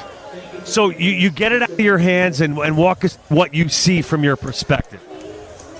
I'm facing the left side. The defense just came in pretty strong. I couldn't get it clean down, so I picked it up. I just looped around. I just said, someone must have called fire. Cunningham made a great play, turned around. No flag. Not too many guys downfield. You decide to launch it. I seen Cunningham open, yeah. So you see Cunningham in the end zone. Did you think it was a sure thing, or you just sort of closed your eyes and let it eat? My state's wide open. Why not? So the former quarterback completes the 2-point play to Cunningham.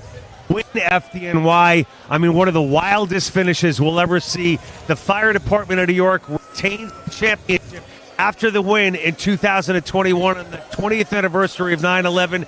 They're champions again. The presentation of the trophy happening right now. An intense game all around. A wild finish. Tom Scavetta, you take it away from here on the field with Tommy Beatles, quarterback, who throws the 2-point conversion to Cunningham for the win. FDNY, one for the ages. Tom Scavetta, back up to you. Thank you very much, John Heffernan, talking with John Conklin, the MVP of this year's Fun City Bowl, and Tommy Heedles. And it was interesting. I didn't see Cunningham make that play at first glance, but now we know Cunningham making the play, the reception on that 2-point conversion pass from Tommy Heedles. Nicely done. Heedles to Cunningham for the 2-point conversion. And if Heedles doesn't make that heads-up play, ladies and gentlemen, this game's headed to overtime like it did 3 years ago. So NYPD still without the trophy. They have not had it since early June of 2019.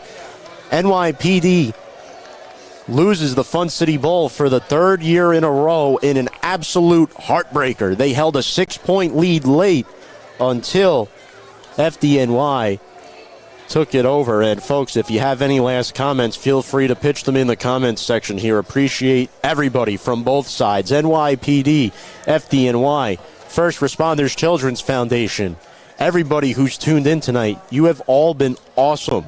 We really appreciate you. And way to go, John Conklin. So proud of you, says Marianne Ford Ogden. Thank you so much.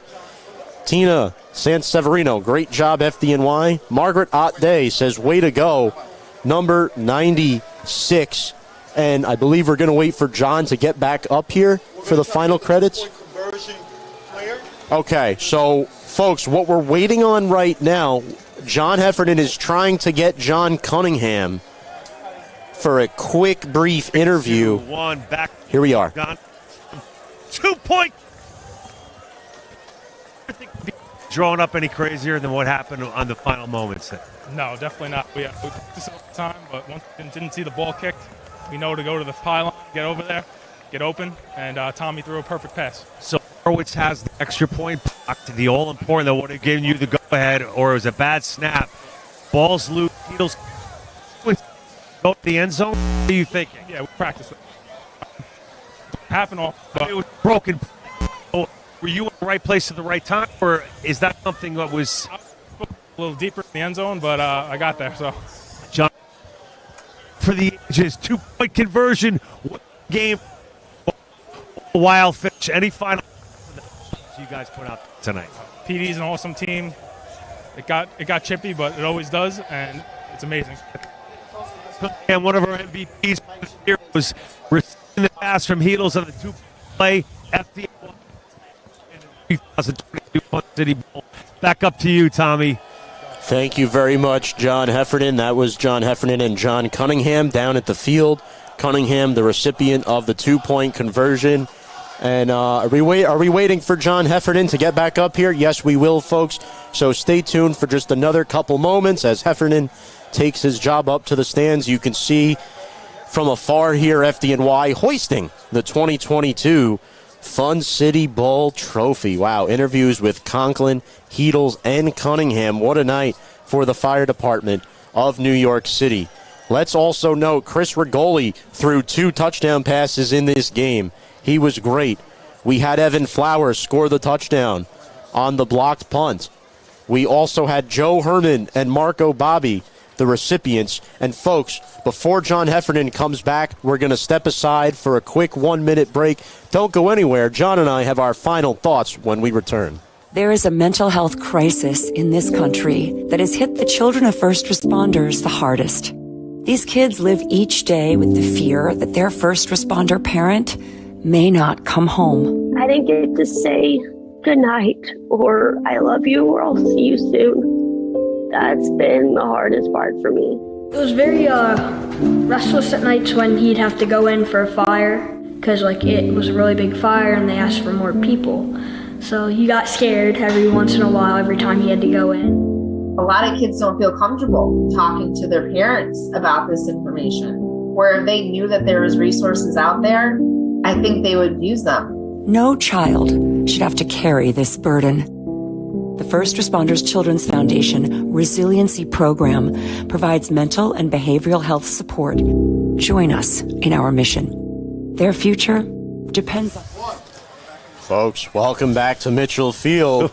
2022 Fun City Bowl. John, you were doing a million things. Unbelievable. I mean, well, the people doing a million things with the fire department of New York City.